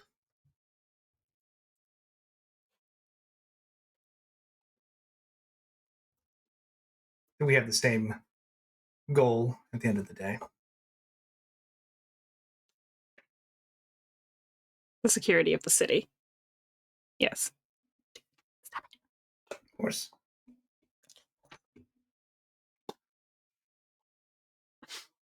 But with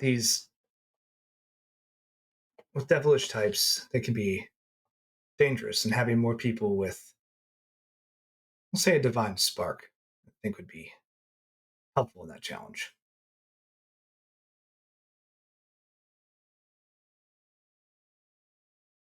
I don't disagree. I will say that I'm currently a little bit tied up with some things, but if I can help, I will. Next time we have a lead, I'll send you a message. Thank you. Thank you. Let's go take care of your friends. Yes. And he hands you a copy of the paperwork, and he keeps one and files it in like in an orderly drawer, and calls back to Amond, who The Amond. also stomps up in his large plate mail. Amon being just a large black man with a shaved head. And Isaac says to both Lavinia and Brindle, he says,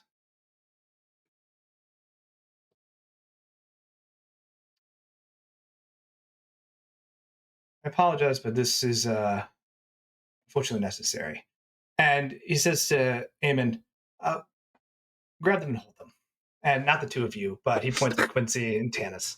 And Eamon just runs over much faster than someone you'd expect to move in plate mail would, and proceeds to just grab both of them into like a headlock as Isaac pulls out a scroll of remove curse and says, unfortunately, they will have to fight this, but this is to keep them from further harm, and proceeds to cast the spell. Lavinia, do you speak Celestial? I do. Okay. Then you recognize that, yeah, this spell is done in Celestial. And as he reads the incantation off the scroll, the whole area reverberates. And even Brindle, you feel this with just like divine magic. As like the temple itself acts as like a grounding point and like, not grounding point, a amplifier to this magic. As Quincy and Tanis like struggle to break out of this like dual headlock that Amon has them both like just tightly secured in.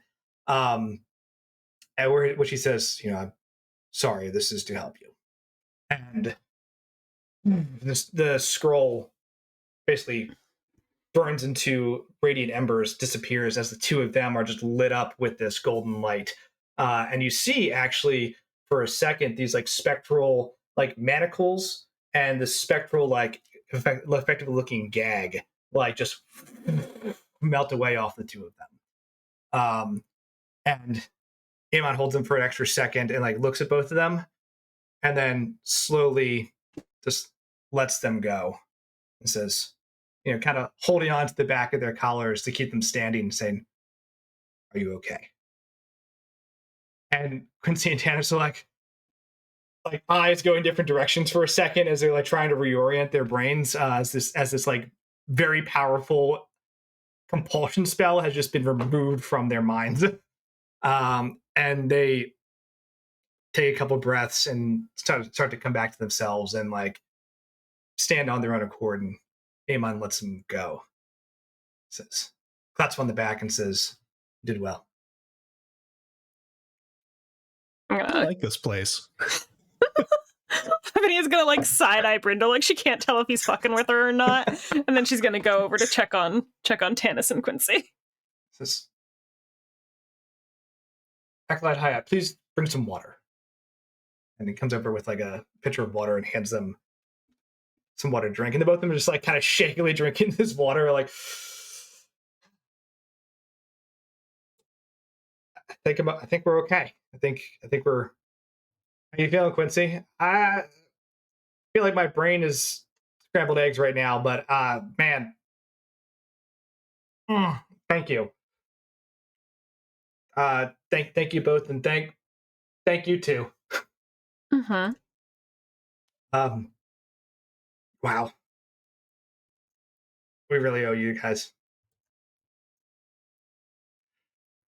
Well, maybe now you can tell us what the heck happened. That's true. Now we can talk, and you don't have to worry about your brains exploding out of your little birdie ears. Yeah, absolutely. Hey. We'll tell you everything. Right after this break. We just got raided, Andy. Oh. Hi, Raiders! Right after we change the scene to Della. Hello. Do y'all want to take a break, or you just want to just take a break as needed? We shouldn't take a break right as we do this scene. Let's take a break after. Yeah.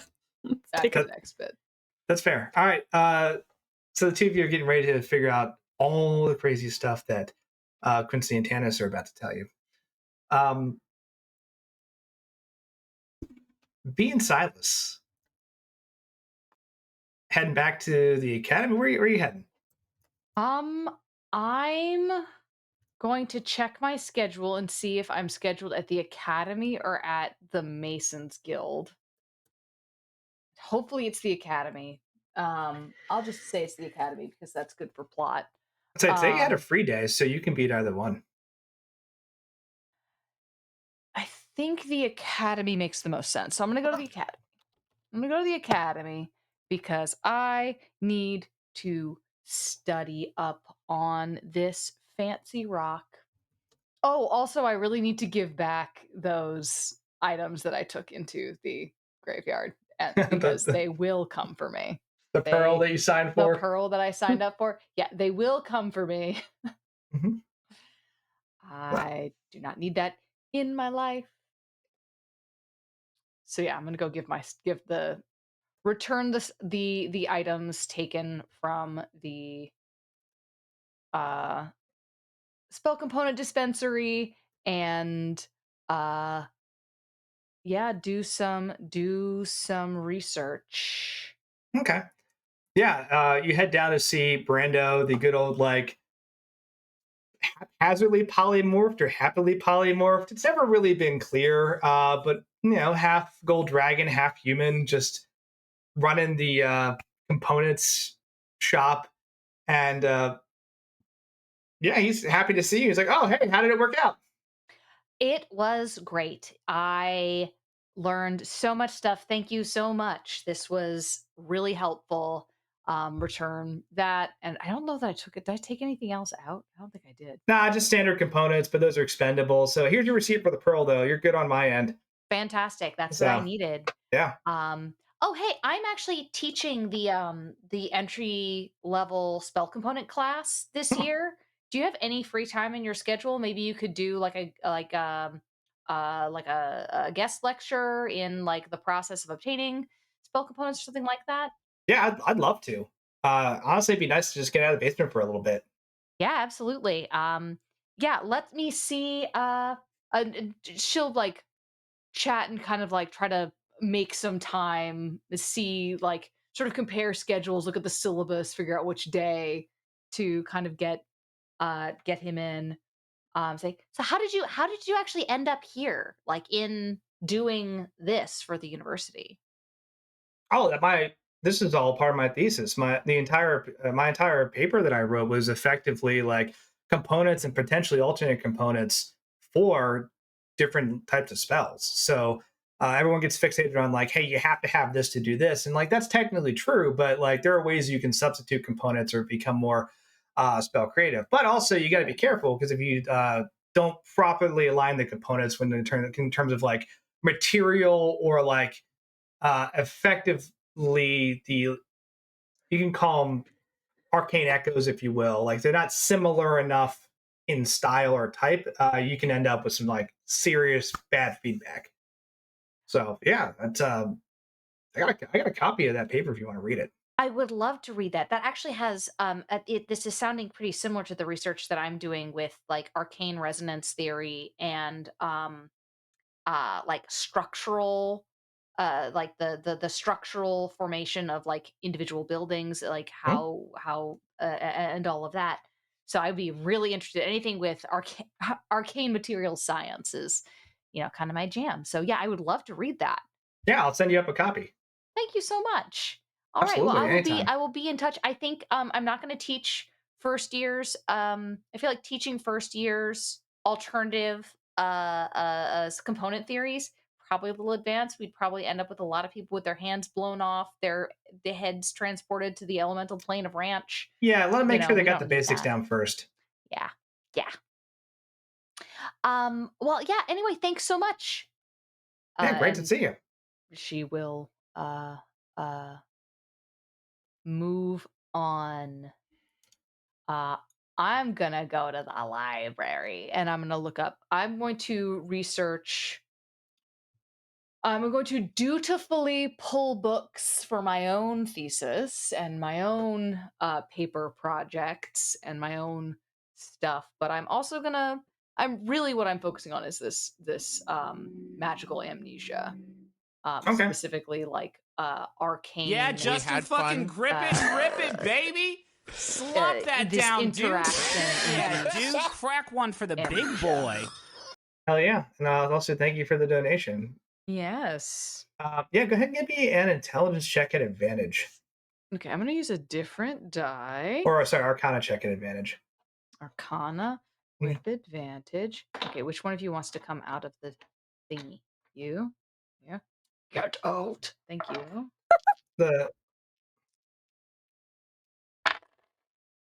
Ooh, yeah, okay. I'm gonna take that one. That was a 19 and a 7 on the die.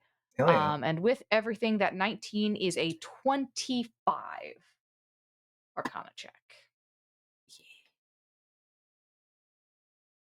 26? Sure, it can be 26. No, it's 25. 19 plus 7? 19, it's not plus 7, it's 19 plus 6. Oh, okay. My I'm sorry. proficiency bonus is still 2. I'm not level 4 yet. Gotcha. Yeah. My bad. Yeah, like you start tearing into these books. And the good thing is, like, a lot of effects of, well, cursed or other types of like strange items that have bizarre influence on their owners are pretty widely cataloged, right? And effectively, what is it you want to try and find out of this research? Because part of what you said was also blown away by the donation screaming, so I may have missed something. I get it. So what I'm looking for is how to potentially remove this amnesia. Can this amnesia be removed? How would one go about doing that? And also, if there is a catalog, if these things are pretty extensively cataloged, as I'm looking at the things that might do that, do I see the Dream Emerald listed The there? Dream Emerald is not cataloged. Okay. There are things that like give you a ooh, and it doesn't turns out to be not it, and you're like, ah. But getting rid of them, the arcane response is basically that each item has its own personality and its own effectively like rules, interests, directions, and while strong magic such as like greater restoration or greater remove curses can work on some of these, some items will get mad and effectively fight back as you're altering its like basic personality of what it's supposed to do. So But it can be done. There are like a lot of footnotes of, hey, sometimes this causes like dangerous situations. Sometimes it's perfectly fine. It just comes down to what item in particular you're dealing with. okay. But it can be done. Do I get the vibe that Greater Restoration, if cast on Riv and Brindle, would work to remove this? It seems like it Or even would. Lesser Restoration? Lesser restoration doesn't seem to be strong enough, but you think that greater restoration would work. Greater Restoration, Greater Remove Curse. Do in what I'm reading, do I get the vibe that would that still be considered like stepping on the toes of a particularly persnickety item? Or would that, since I'm not trying to alter the item's personality? You can ask the item. I don't want to do that. No.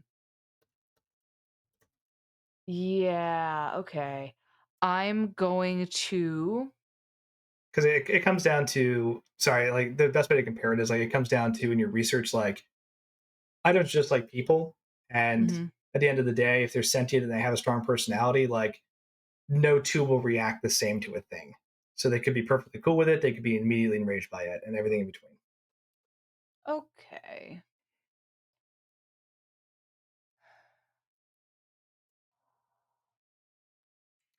As you're doing that, you kind of like notice that there's someone else in the library with you.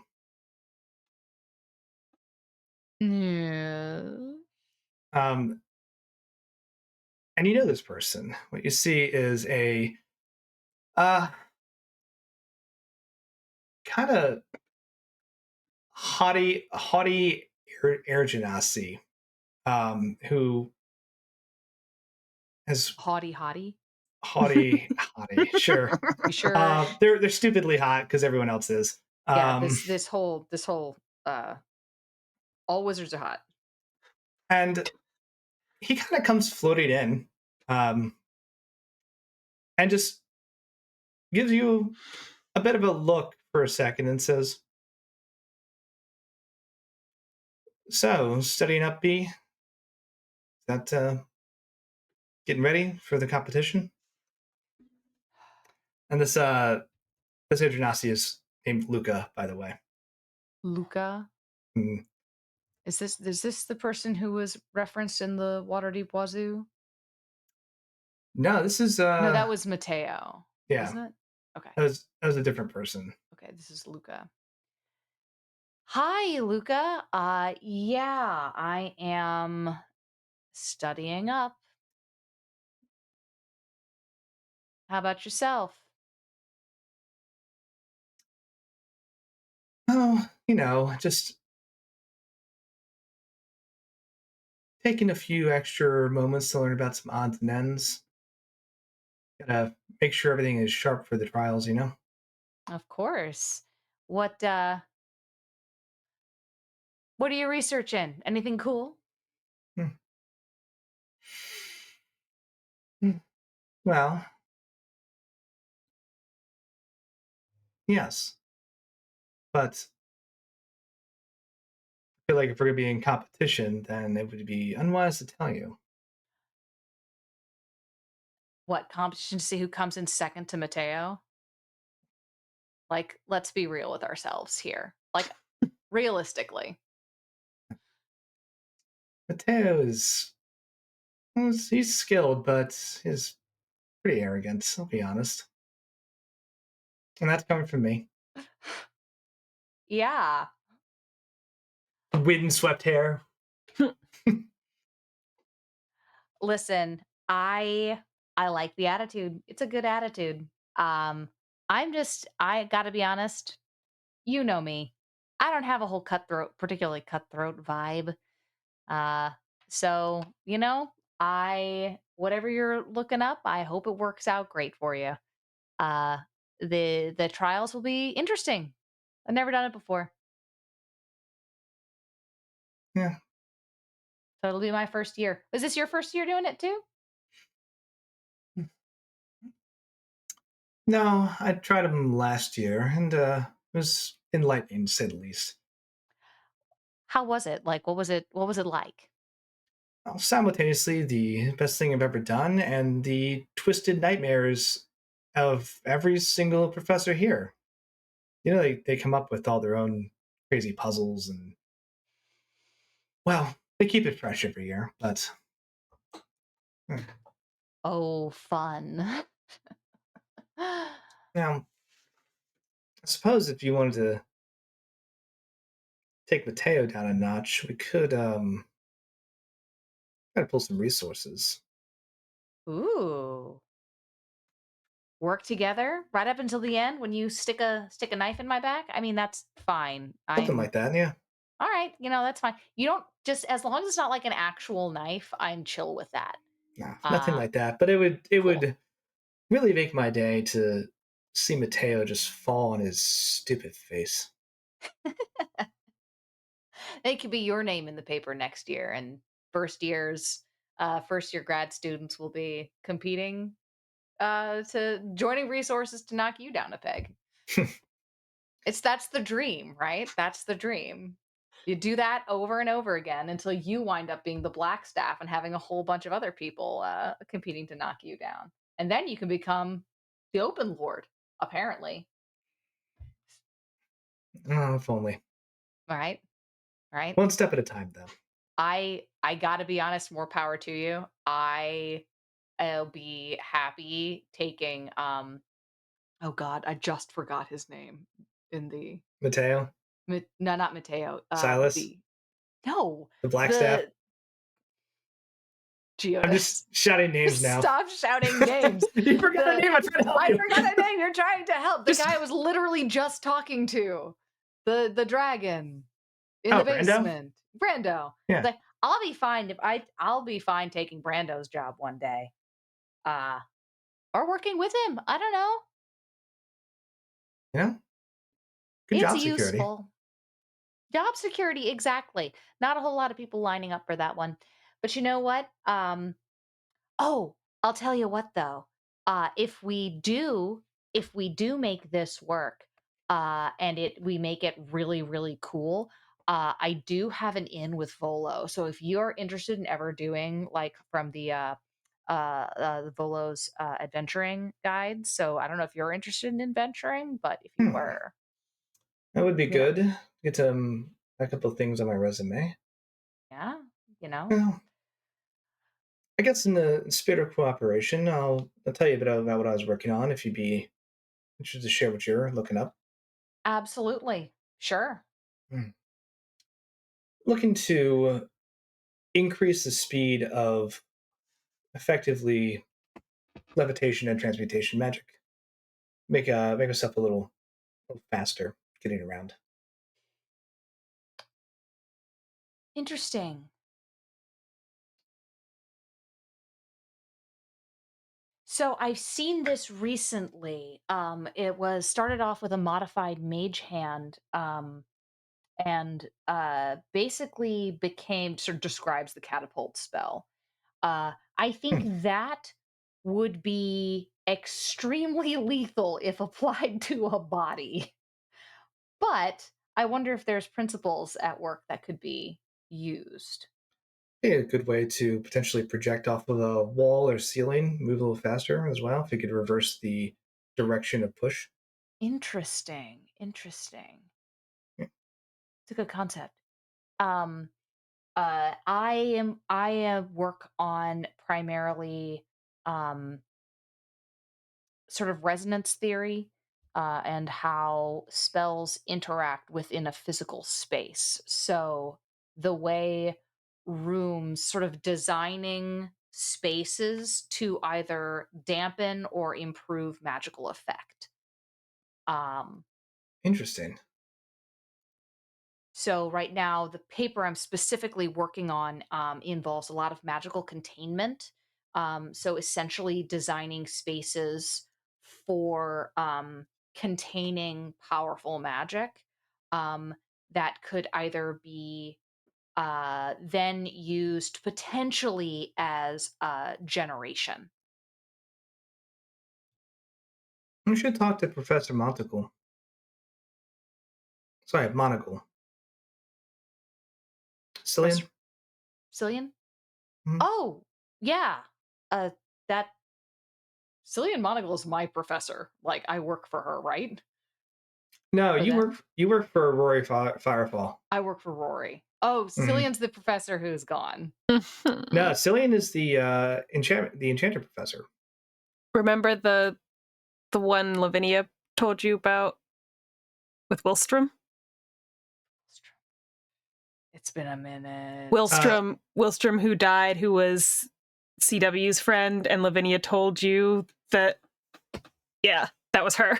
Oh, that Yeah, was her. Cillian was the Oh one who shit. did the off books identification on the modified memory spell for the watch. Oh. Says she's very knowledgeable about that topic. It's not necessarily her first line of work, but it's certainly a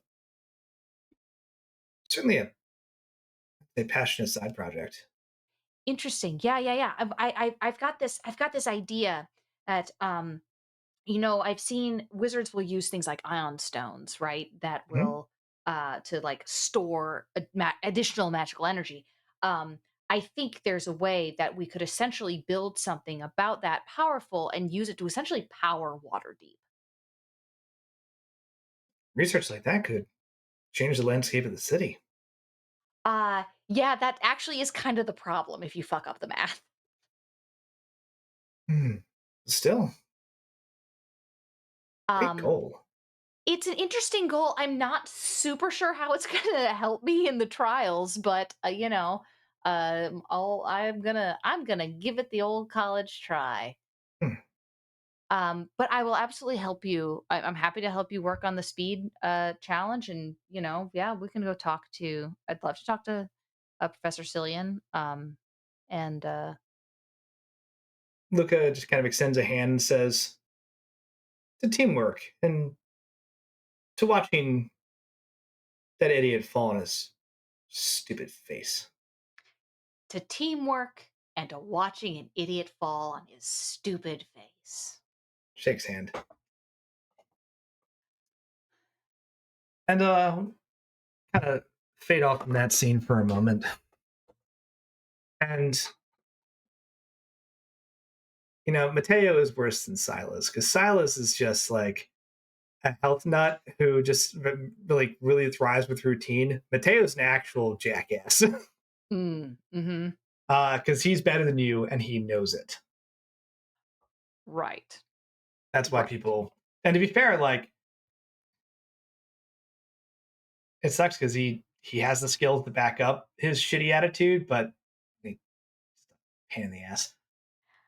I get the feeling that he's kind of if we were like in middle school, he would be a bully, and he still has some of those tendencies. And B probably frustrates him by just being, I'm too old for your shit, kid. Yeah, I'm not doing that. Yeah, I'm not doing that.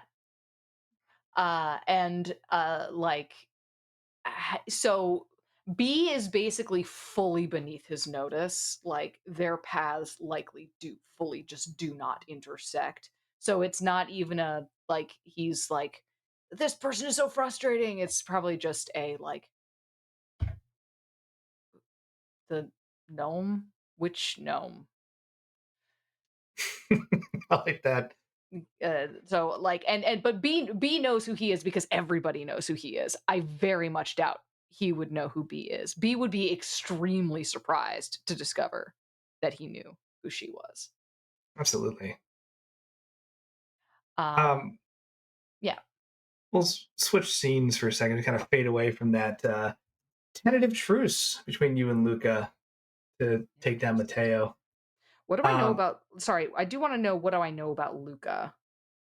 Luca is a very smart but kind of standoffish air genasi who's got just a ton of ambition, and is like just trying to effectively climb the arcane ladder. It's also known that Luca, you call it a nose of like, hey, you want to make a truce and then like you can backstab me? It's like, yeah. Yeah. Like, they're not actually a violent person, but they'll throw people under the bus to get ahead. Oh yeah.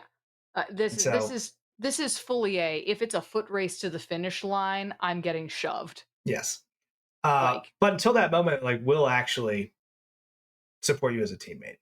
Yeah, that's fine. Because it's not about hurting you, it's just about winning. Yeah. And B's really annoying because she doesn't actually care all that much about winning. Which is perfect. Mm-hmm.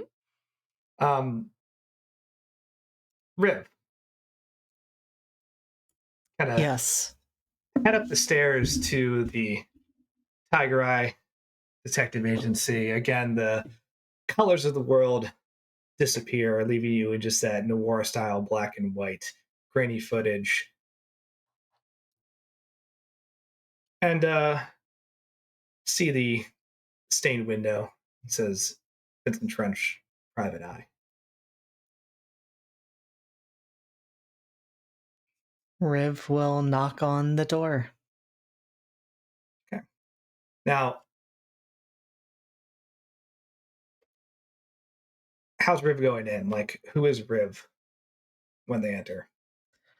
Just to be on the same page. Yeah.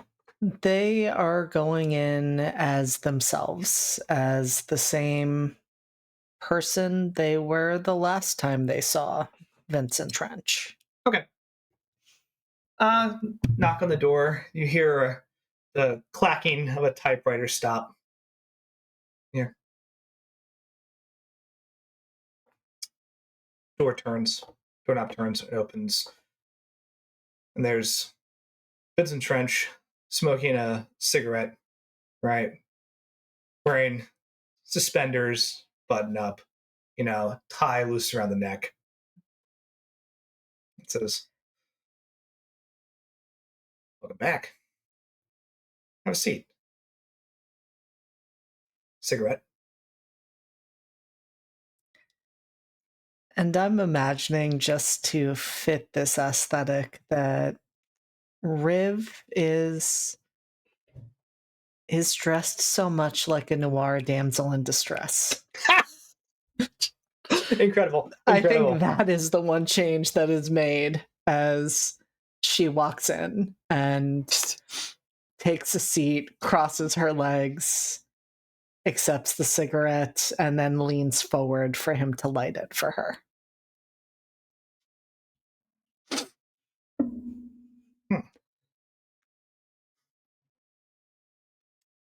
You see, Vincent kind of gives you just a quick once over, because it's like, oh, okay, different. And then just smiles, lights a cigarette, and says, so, let's talk business. right? Said I'd get some results for you in 24 hours, and you said you'd have some money for me. So I got results. Got the dragons.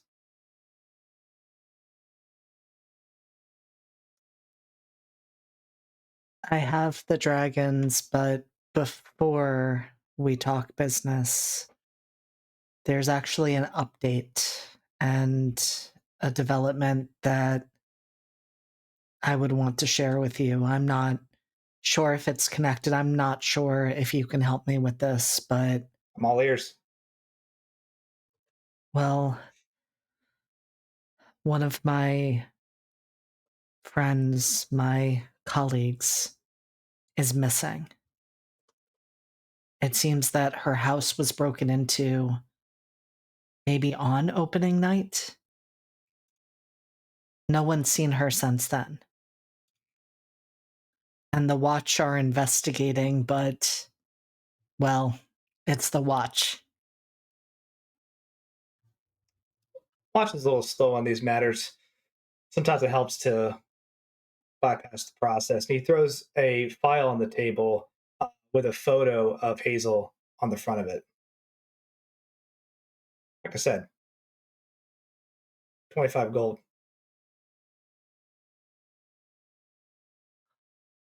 Detective Trench, you are very, very good at your job.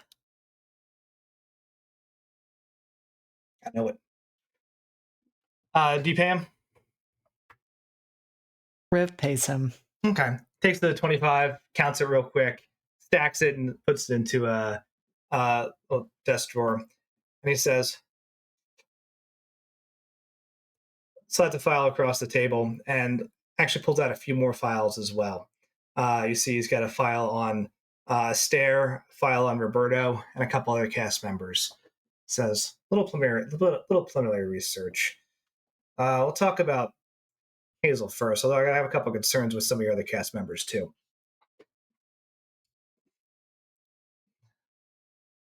I mean, what concerns could you have with Roberto or Astaire? Roberto, honestly, he checked out to be pretty clean, but he did have a bit of a track record for, I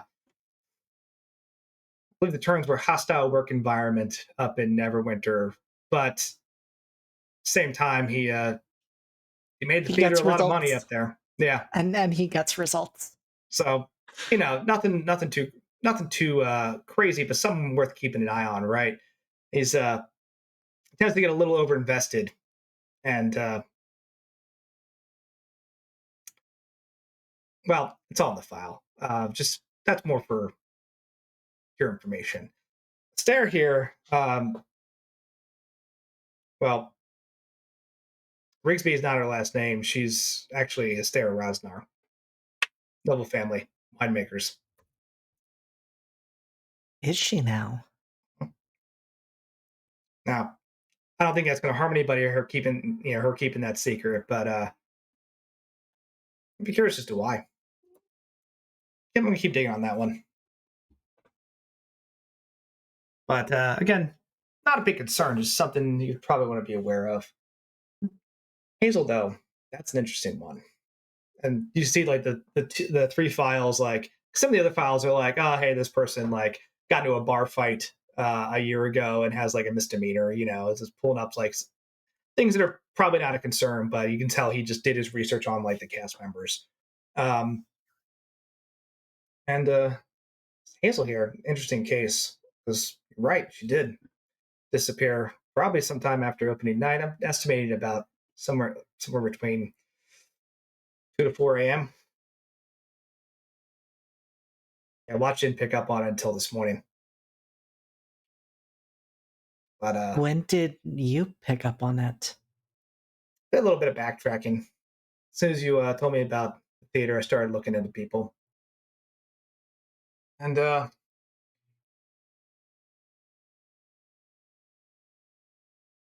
think I got a lead.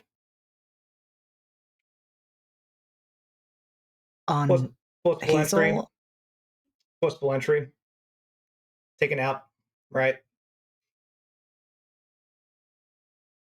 clear use of some type of enchantment magic. Someone kicks in the door, causes a bit of a ruckus, there's a bit of a fight, and then bam, fight stops. Then what? She just disappears on her own free will? Magical kidnapping. Couple compulsion spells, say, hey, follow me. She walks her out the door into the night. Why her? She's Roberto's personal assistant. She is. You know, who recommended her? No, I can't say I do. Kind of shows you a letter of recommendation from Victorio Castellanter to Roberto.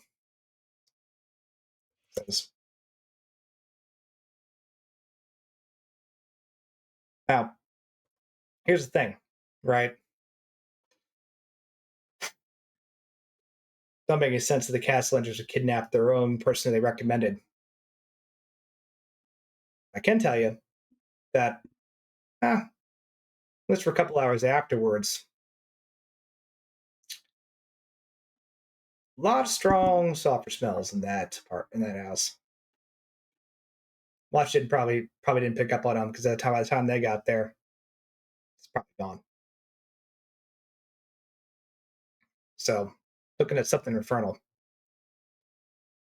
or at least masquerading as infernal. Masquerading. You know, something to try to throw off the scent, so to speak. Right? So I'm thinking, oh, maybe I'll get smart and like throw a couple potions around, but didn't see any evidence of that. So if they did it, it was real subtle.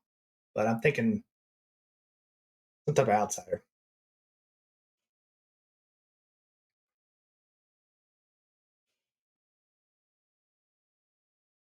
Do you have any idea where she could have been taken after this?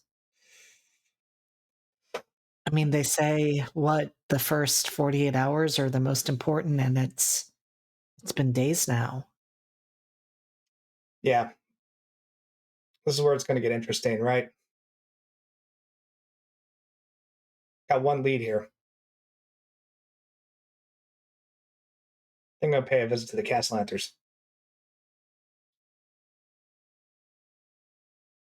Might tell us a little more.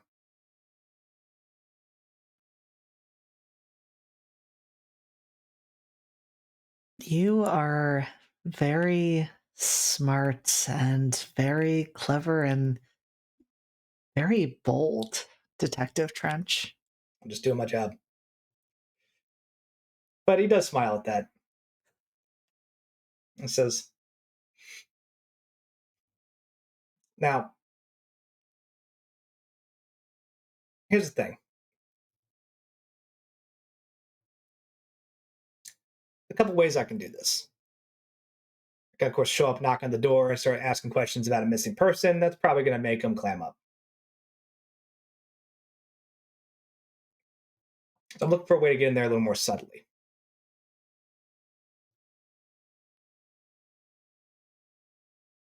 Get any contacts that can get me closer?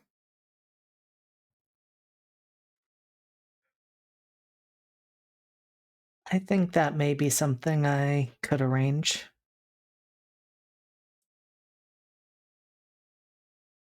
You do that, I can get in and out, get all sorts of information.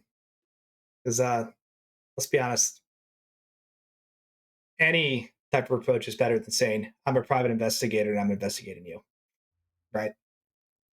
People get a little, well, quiet when that happens. That makes sense. But yeah. If you get someone I can talk to, get a little closer. See if I can get something out of them. Find out where Hazel went. Then I will certainly be in touch, Detective Trench. Meantime, I'm gonna hit some of my other contacts up, see if I can approach this from a few different angles as well. But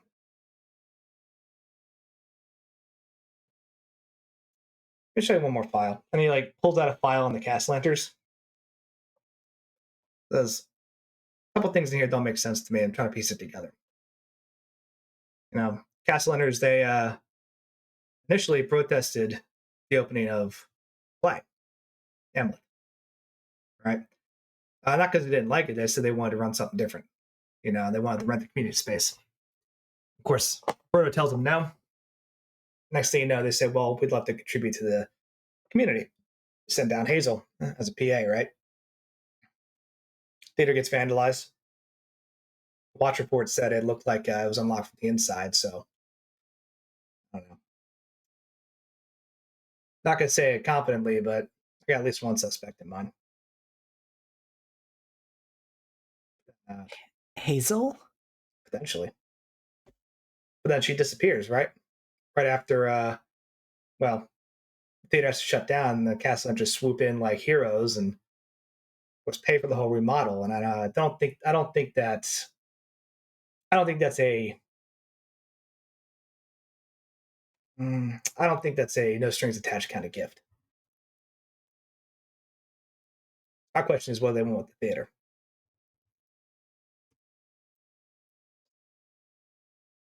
I mean, that seems like a very valid question to be asking. That's a lot of mixed messages across the board. And who knows? Could be a wrong place, wrong time. I could be way off, but things are lining up, and I feel like there's just one piece that's just gonna make this all make sense. Don't have it yet. I'll get it. I will get it. And Riv smiles at that. I look forward to this partnership. Likewise. Speaking of, let's celebrate. I kind of jumped into business real quick, right? But, you know, this is a partnership, and I'm excited to have you on board. So let me grab you a drink real quick. And he, like, stands up and actually goes out of the room for a second. You can hear, like, the clinking of some bottles as he's, like, rifling through a liquor cabinet, leaving you alone in the office for a minute.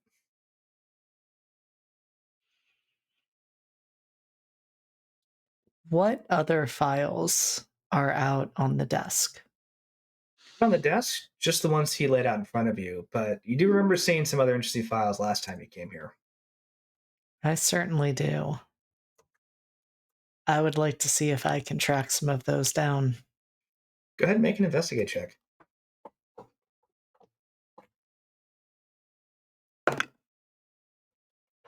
That is a 15. 15. Yeah, you take a quick look around, and then I think you like there's a moment where you just look back, and you hear Vincent say,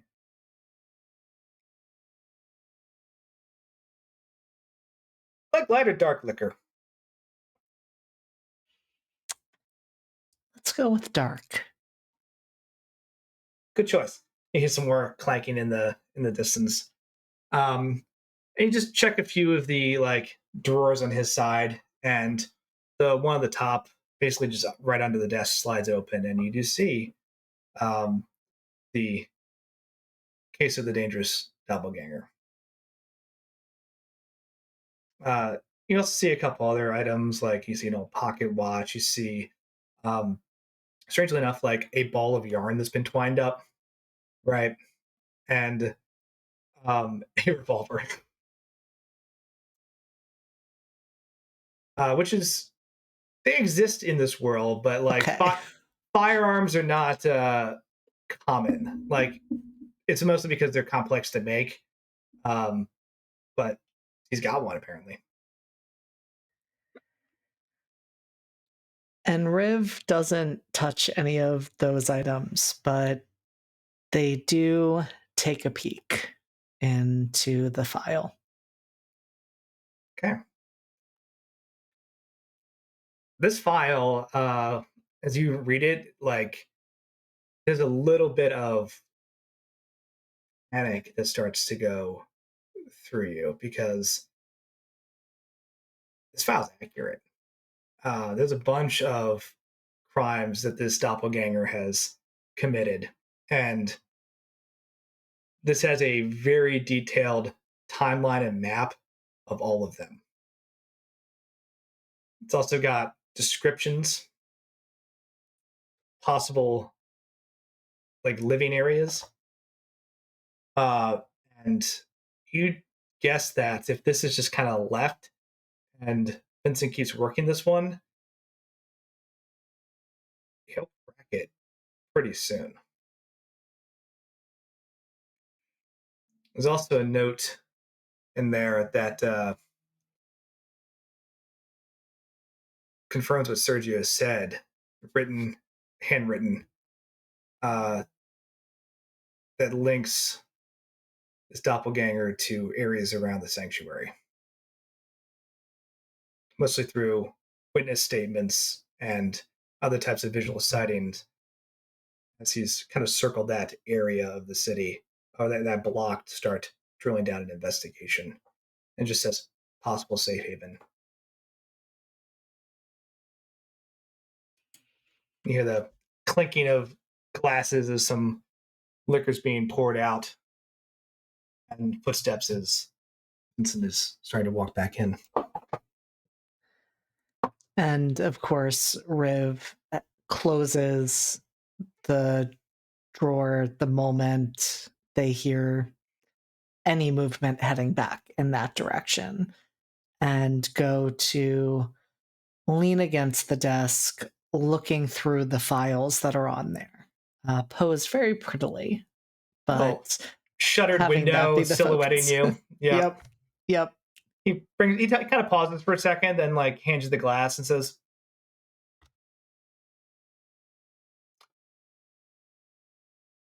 "Uncovering the truth." To uncovering the truth. Clink. And drink some very, very nice, smooth liquor. Says, "See what you find on your end. Something that gets me a little closer to the castle enters naturally. We'll work my contacts, take it from a different angle, and let's talk again tomorrow. See what we come up with."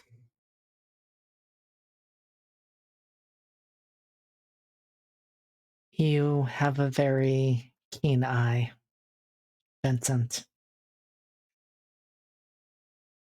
You know, you're pretty good at this yourself. Well, theater is all about watching and looking and knowing what will happen next.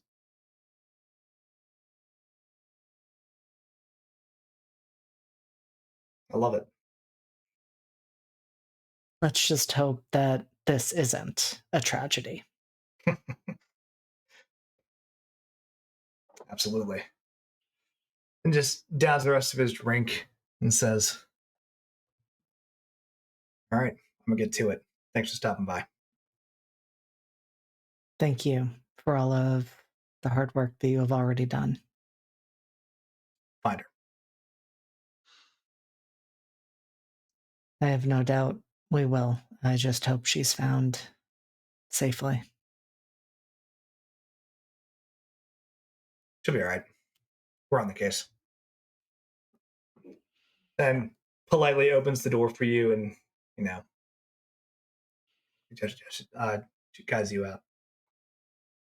And Riv heads back out, and things shift back into their usual attire. The usual color. The color comes back as well. Yeah. Interesting. Flashback to the church. So Quincy and Tanis have recovered their composure and have sat down with the two of you and said, "Okay, listen, we'll tell you everything. But after that, Tannis and I, we're going to have to get out of town. Is that fair? He'll kill us if he finds out what happened here.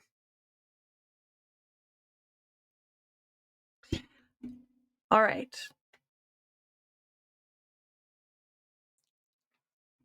After. Okay. But you'll have to swear to this. Isaac sits there for a moment and says, if you'd like, I can help verify what they're saying.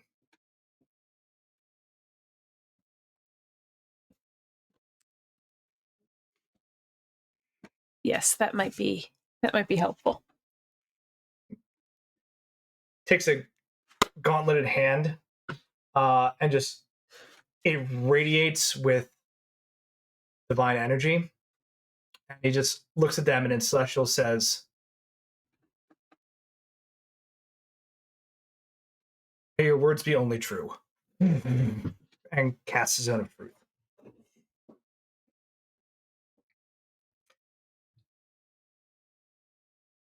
And the two of them, like, again, do a little weird thing. And they're like, okay, fair enough.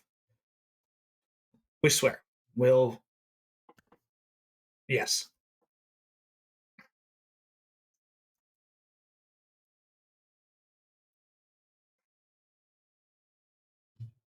Where do you want us to start? Like this is me as the DM just trying to dial you in. So well, I mean, who hired you to? Yeah. Who hired you? Who hired you? So like that's yes, I know. Hello, honey. So like I know Quincy has been doing other crimes for a while because I've been following that, but specifically regarding Rainier, because I want to know what's up with Rainier's necklace, who hired them.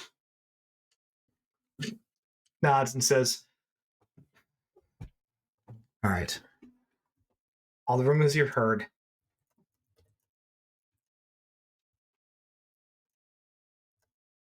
I don't even like saying his name out loud, but Xanathar is real.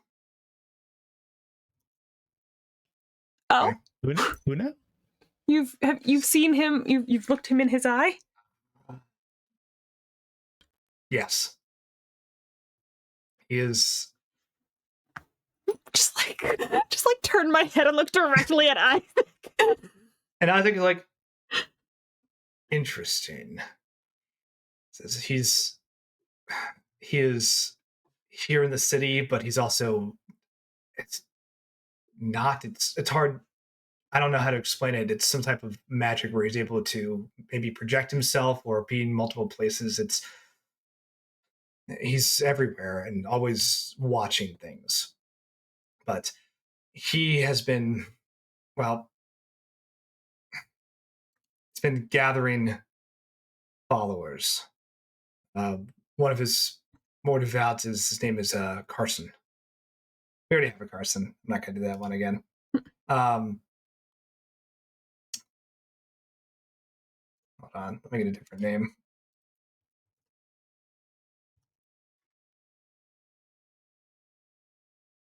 Mateo, no.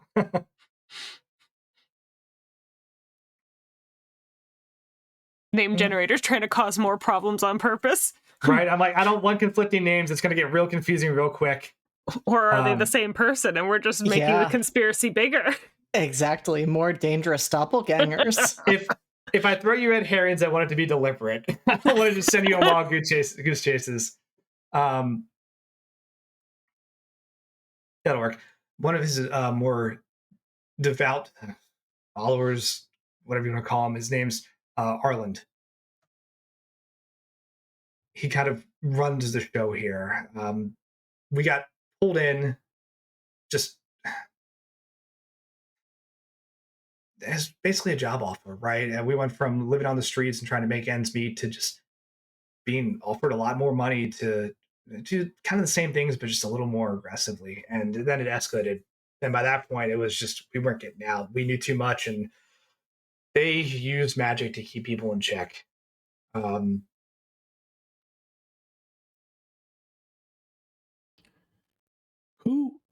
Who is Xanathar? Xanathar is a Is that in character? Yeah, that's in character.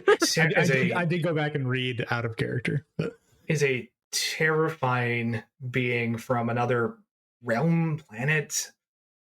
He's just it's a monstrous thing with multiple eyes and just magic beyond comprehension.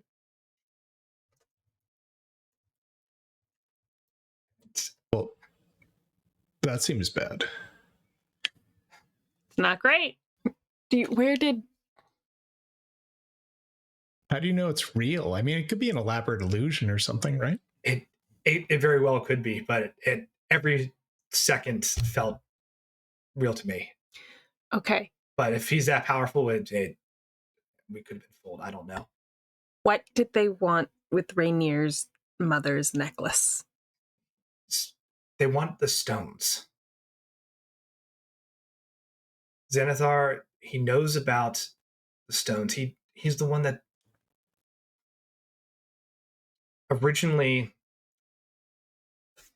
he was working some deal with, I guess it was the Zentarum, I don't know, but like he was working some deal. They were trying to work together, and then something happened. He ordered basically them to say, nope, the deal is off, kill the people involved, and take everything for ourselves. And that wasn't me. That wasn't Tanis and I, but Harland was the one who did that. And he kept going on about like he thought the eye or it was some glowing blue stone, and they treated it like it was some reverent thing. It was weird how they handled it, honestly. They kept saying weird stuff in foreign languages every time they'd like pick it up and move it like it was a relic of some type. I don't know, but I didn't understand any of it. I just was like, cool, I'm here and I can't leave. And then he did some sort of magic to find the rest of them, and that's when he told us to go out and take the necklace from Rainier. So they have one.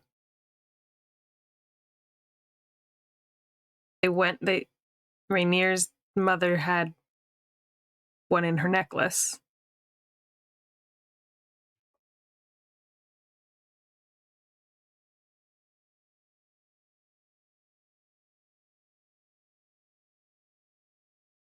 Did you think her necklace was going to be in the tomb? No. Apparently he found out about some people digging a tunnel down there, and Harlan and his crew took care of them, and we used the tunnel to get in. He said there were clearly different gems between that necklace and what was in that tomb.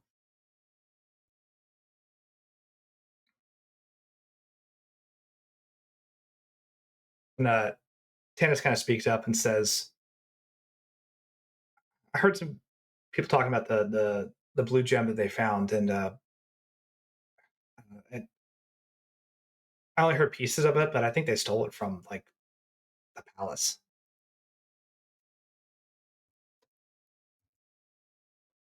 Oh. Wait, something was stolen from the palace? I don't think we've heard anything about that. They probably kept that. Not a word. Yeah, I was going to say they probably kept that one real locked down. But you would know that when you were elected, when you were the Open Lord of Waterdeep, you reside in the palace. That might be why she's so freaked out. I'm asking for extra protection. Okay.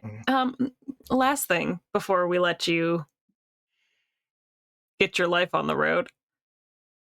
Where did you go to meet with Arland and Xanathar? They're moving through the sewers. they've kind of there's the sewers are connected to the undercity. So when we traced you back to that opening, that's not just a way to escape. That's where you're hiding too. Yeah. Okay, good. I was going to ask about that too. Okay. Do you have like a map or something? Like, how are you guys getting around down there? Like where is the hideout area? Like, you must have something. I can draw out a map for you. It's not going to be great. They don't let us keep them. They just give us little bits of direction and then basically tell us to burn it when we're done. Oh yeah, like that thing be decoded. Right. Okay. There's a lot of traps down there too. If you don't have a key, then they'll kill you. Like the key we took off you guys? If that's where it went. Was there only one key, Andy, or did they each have one? Only one. Okay. And he says the hideout moves around. I think they use like some sort of spell to establish it.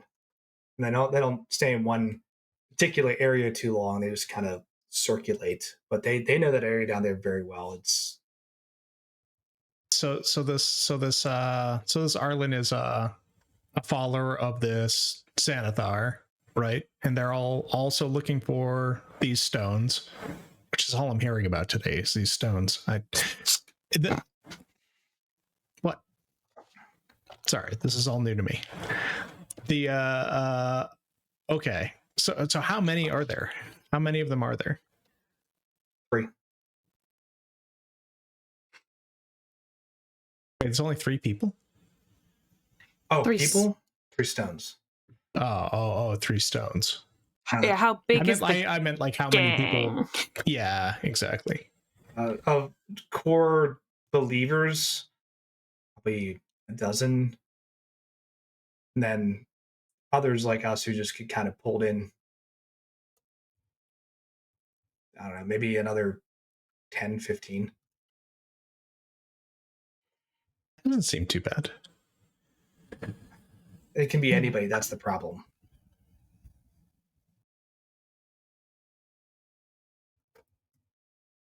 Wait, so who was it that stole this stone from the palace? Tannis kind of speaks up again and goes, I don't know who stole it, but if I know that Arlen was the one that helped plan it. And that's when they were still working with the Zentarum. That was before they separated? Yeah. Wait, Arlen was working for the Zentarum? They were working together. It was a joint effort until Xanathar gave the order to, well, Arlen gave the order really to cut them out, literally. Oh. Wait, why were the Zentarum interested? Why were they working together with these Xanathar followers? I think Arlen told him it was a lot of money. I mean, that's what we were promised. But I don't think it's about the money at all. I think it's about control.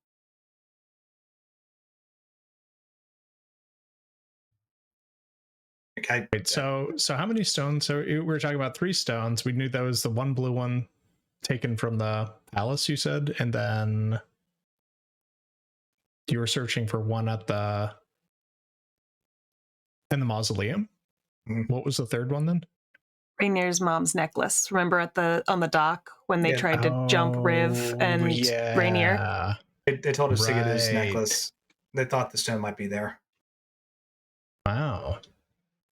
That family has like just all kinds of stones. Well, they used to be. Well, Rainier's mother was married to the previous Open Lord.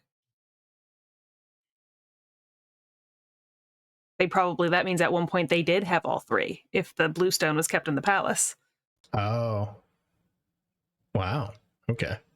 Stones on that family. That's all I know. I'll draw you that map but like that's everything, and everything else just turns into like a weird haze at times. I think because of the spells, and like the whole time this aura has just been like quietly glowing like this ambient gold color. Oh, and like wait. Did you know anything about that necromancer before we fought him on the? No, He that almost was killed Tannis, Brindle. that Just was saying, if the he was most under insane if he was thing I've- under the influence and couldn't say earlier, like I just want to know. It's No. worth asking if you're connected to the necromancer out in the from that incident. Okay. No, we were supposed to just take the tunnel that was dug and go in, grab the gem, and leave. We just had a couple things in case we ran into people. And again, I'm sorry about the Octopus fire. That was we were just trying to get out. But that I've never seen that thing before in my life, and I hope I never see him again.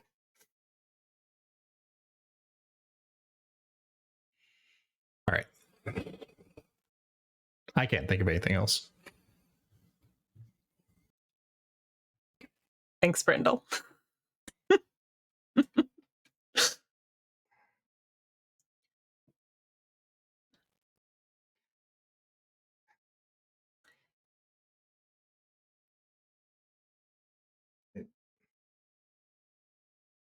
Once the map is done,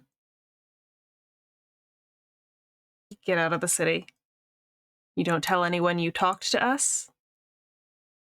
You don't talk to anybody. You leave here and you go. Of course, yeah.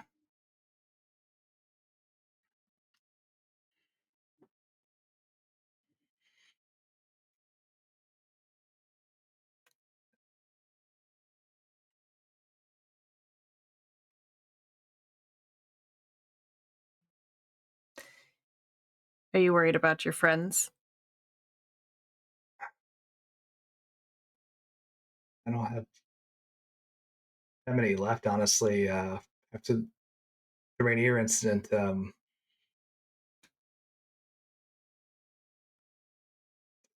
they wanted to make a point about failure, and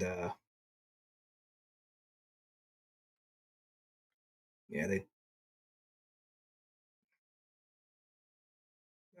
a lot of them were killed.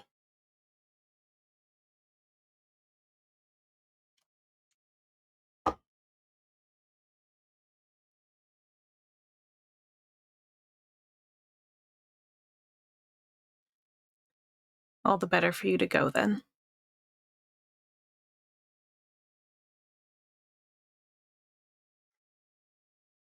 I'll be honest. It's just nice to say all the things out loud, because it felt more like a nightmare than anything else.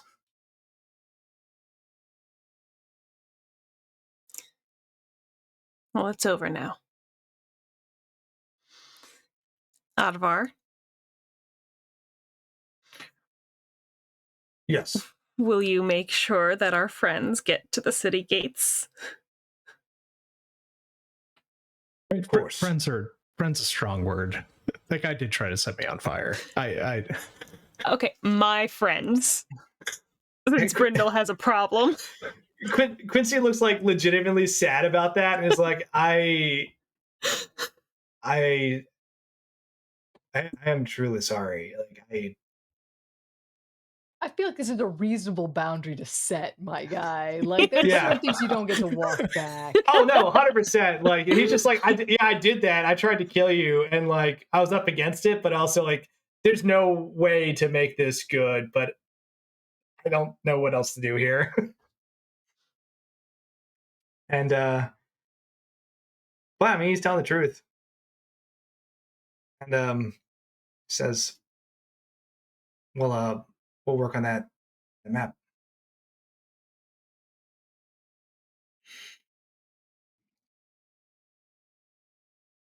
And Isaac's just been quiet this whole time, listening. And just says,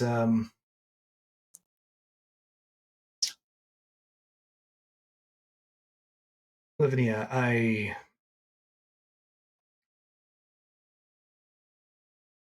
I do have to report this.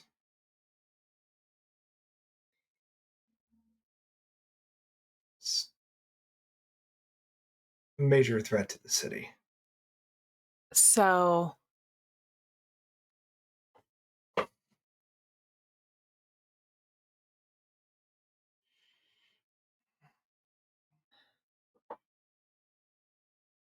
you do have to report this. I think, though I'm loath to say it, I think you should report this to Captain Adven Illyrial.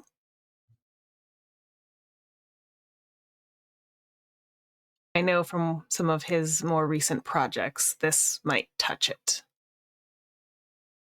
He nods.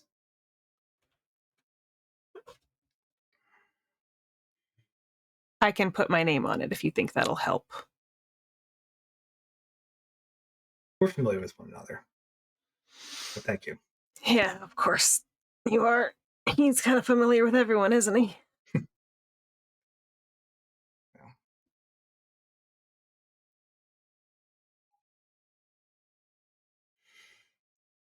Well, I'm going to leave these two in your care to prepare some things to make sure that Captain Advent is fully aware of the situation.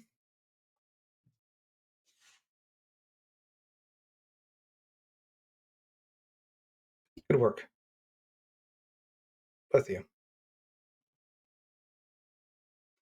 And like he just gives like a very like warm nod to both Lavinia and Brindle. You may not realize it, but this could save the city. I mean, if it's real, it sounds weird to me. I don't know. Stranger things have happened. Brindle, if you're going to ask so many questions, like you're a member of the Watch investigation, you shouldn't be so surprised when you get a good job. Well, I kind of forgot. So. Yeah. You're gonna try to take my job, buddy? I was invested. Sorry. Set me on fire.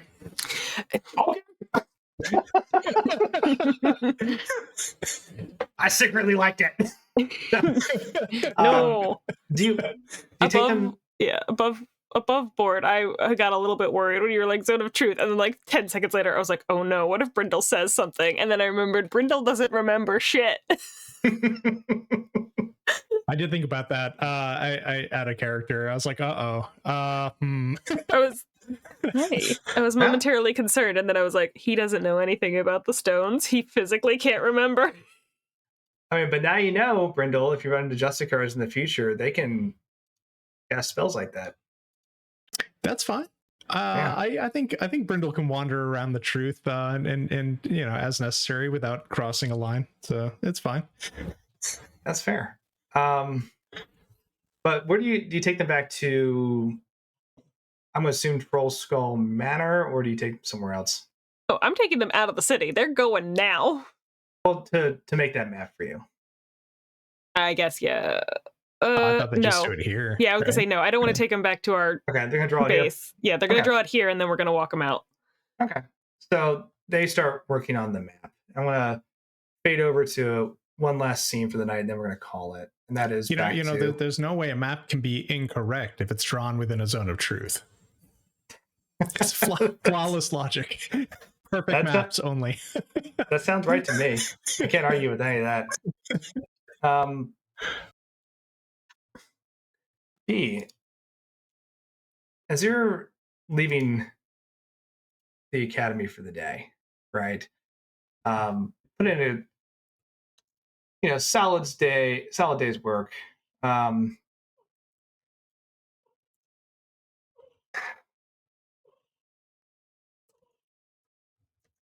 What's on your mind for the evening?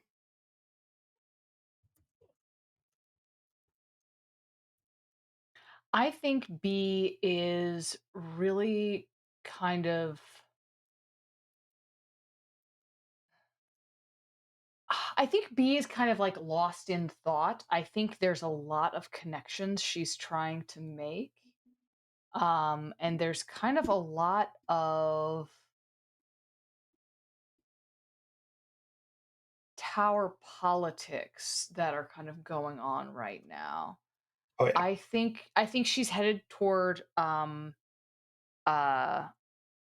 CW's place. She was going to spend the night there. Unless we were told not to go back there for any reason. No, Sergius Or just said don't not go to back go- to the apartment because he hastily slept to get to that safe house. Yeah. So we were in a different safe house before. Correct. There's an actual place called Trollskull Manor up in the North Ward. Mhm. That Which is is like an old bar. yeah, it's an old bar that is like a hey, you're good to lay low here. There's no connections. This was like Right. thought out and like pre-planned. The other one Are was a we- little more slapdash because you're like, we're in a bad situation. He's like, I'm gonna find an answer fast. B has at this point now been back to work. It would be weird if she didn't just go back into her life. So I think B is now going to essentially act like nothing has happened. And is going to go to CW's. Okay. As you're leaving the campus and heading out, kind of just lost the thought about like all the tower politics and like this upcoming trial of mastery, and then like all the shit that happened last night, and like all these like insane events that have just kind of like touched your life in one way or another, and are starting to like have these weird connections and ripples. You see two people in kind of like longer, more official looking like coats and or jackets, kind of walking towards you, and one of them kind of waves to get your attention and says, When you say official looking, do you mean cops? roll insight. Detect cop is a okay. Insight, that's a 10. I mean, they look official. They could be guild members, they could be cops, they could be representatives of factions. Like, there's a lot of official titles here, but they look official in some sort. Okay, they're here on business. Yeah. All right. And they kind of like give you a wave to catch your attention and walk over. One of them is kind of a taller half orc, and one of them looks like maybe an elf or a half elf. And they say,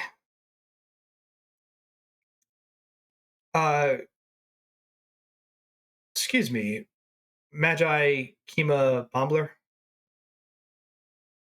What?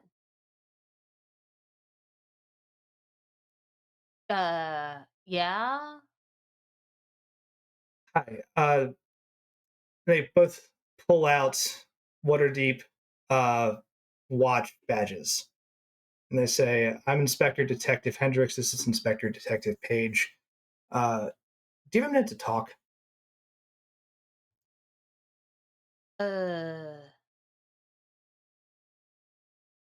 I'll kind of leave the session there. Great. Cool. Fine. So, sure, it's good. What was their names? Paige and what? Hendricks. Of all of us to be suddenly cornered and questioned by the watch, I'm glad it's B. No, Are you? it's not great. I've got the bag. Well, that's with the true. That's fancy true. rock, But I figure but- that's probably not it. I feel like the watch probably isn't onto that yet. I'm hoping. Who knows? We'll find out, I guess. The but- watch does still think it's just. They think it's Delacar. They don't know Delacar's name, but they just think it's the one person. Right. Mm-hmm. I mean, they could just be asking like how your day's going. Who knows? Yeah. Yeah, it's true, you know. And there's also been enough shady stuff happening around the university that they could also be asking about that. They could be here to ask you about your missing professor. Yeah. Oh, you're True, gonna get they framed. could. You're gonna get I'm framed gonna for get disappearing a framed for professor. It's disappearing gonna a happen. professor. Or I'm they're gonna talk to you about the fact that you're the one who called in the whole, hey, there's a necromancer. There's a necromancer. Could be. Could be. Could be a That's lot of true. things. Could It be could It could be so fine. many things. It Lot could be of options. fine. It could be so fine. It could be so fine, honestly. We'll find could be out fun. on our next episode of Dragon Ball Z. Yeah, it's true. Well, we'll do a hour and a half long recap and 30 minutes of play. We're gonna Yeah. power up for that spell. It's gonna take 3 episodes. Right? Mhm. Was it Spirit Bomb? Like, blow up the city. Yep. I'm Dragon. We're back in 2 weeks, so let's do a little outro and go from there. Where's my outro music? I'll find it in a second. But let's get some people big. Bedlam. I'm big now. Yeah, so I've been Brindle. Brindle Fellow, half elf extraordinaire. Well, really not so extraordinaire, but certainly a farmer, certainly a rogue, and certainly walked through some walls last time. Certainly did. So yeah, I don't know. That's it. We're gonna see where we're gonna go with this. You can find me here in this game and also in Thy Kingdom Come. I think we're doing Thy Kingdom Come. Is it next week? Monday. So yeah, I'll be playing Jerome Nears in that. So come check it out. Hell yeah. Della. Hi, I'm Della Collins. I have been B. I'm not worried about this. There's not like 7 different things it could be, all of which are wicked incriminating. Whatever, it's fine. You can find me here every Thursday, where I am in both in this game and also in Redacted, run by JD. And where I play a haunted house, a haunted duplex of ghosts. At this point, I have 2 bodies, each of which contain 2 ghosts. It's fine. Also, I run Thy Kingdom Come every second and fourth Monday over here at LFTA. And that's what I do. Nice. JD. Hey, I am JD. I have so many things coming up this week after some moments of quiet, so I'm going to try to go through them quickly. Because on Saturday, we are finally bringing our Regency Monster Hearts game, A Season of Secrets and Shadows, a step closer to a close. That will be this Saturday night. Everything, all forces permitting, because the season has been cursed.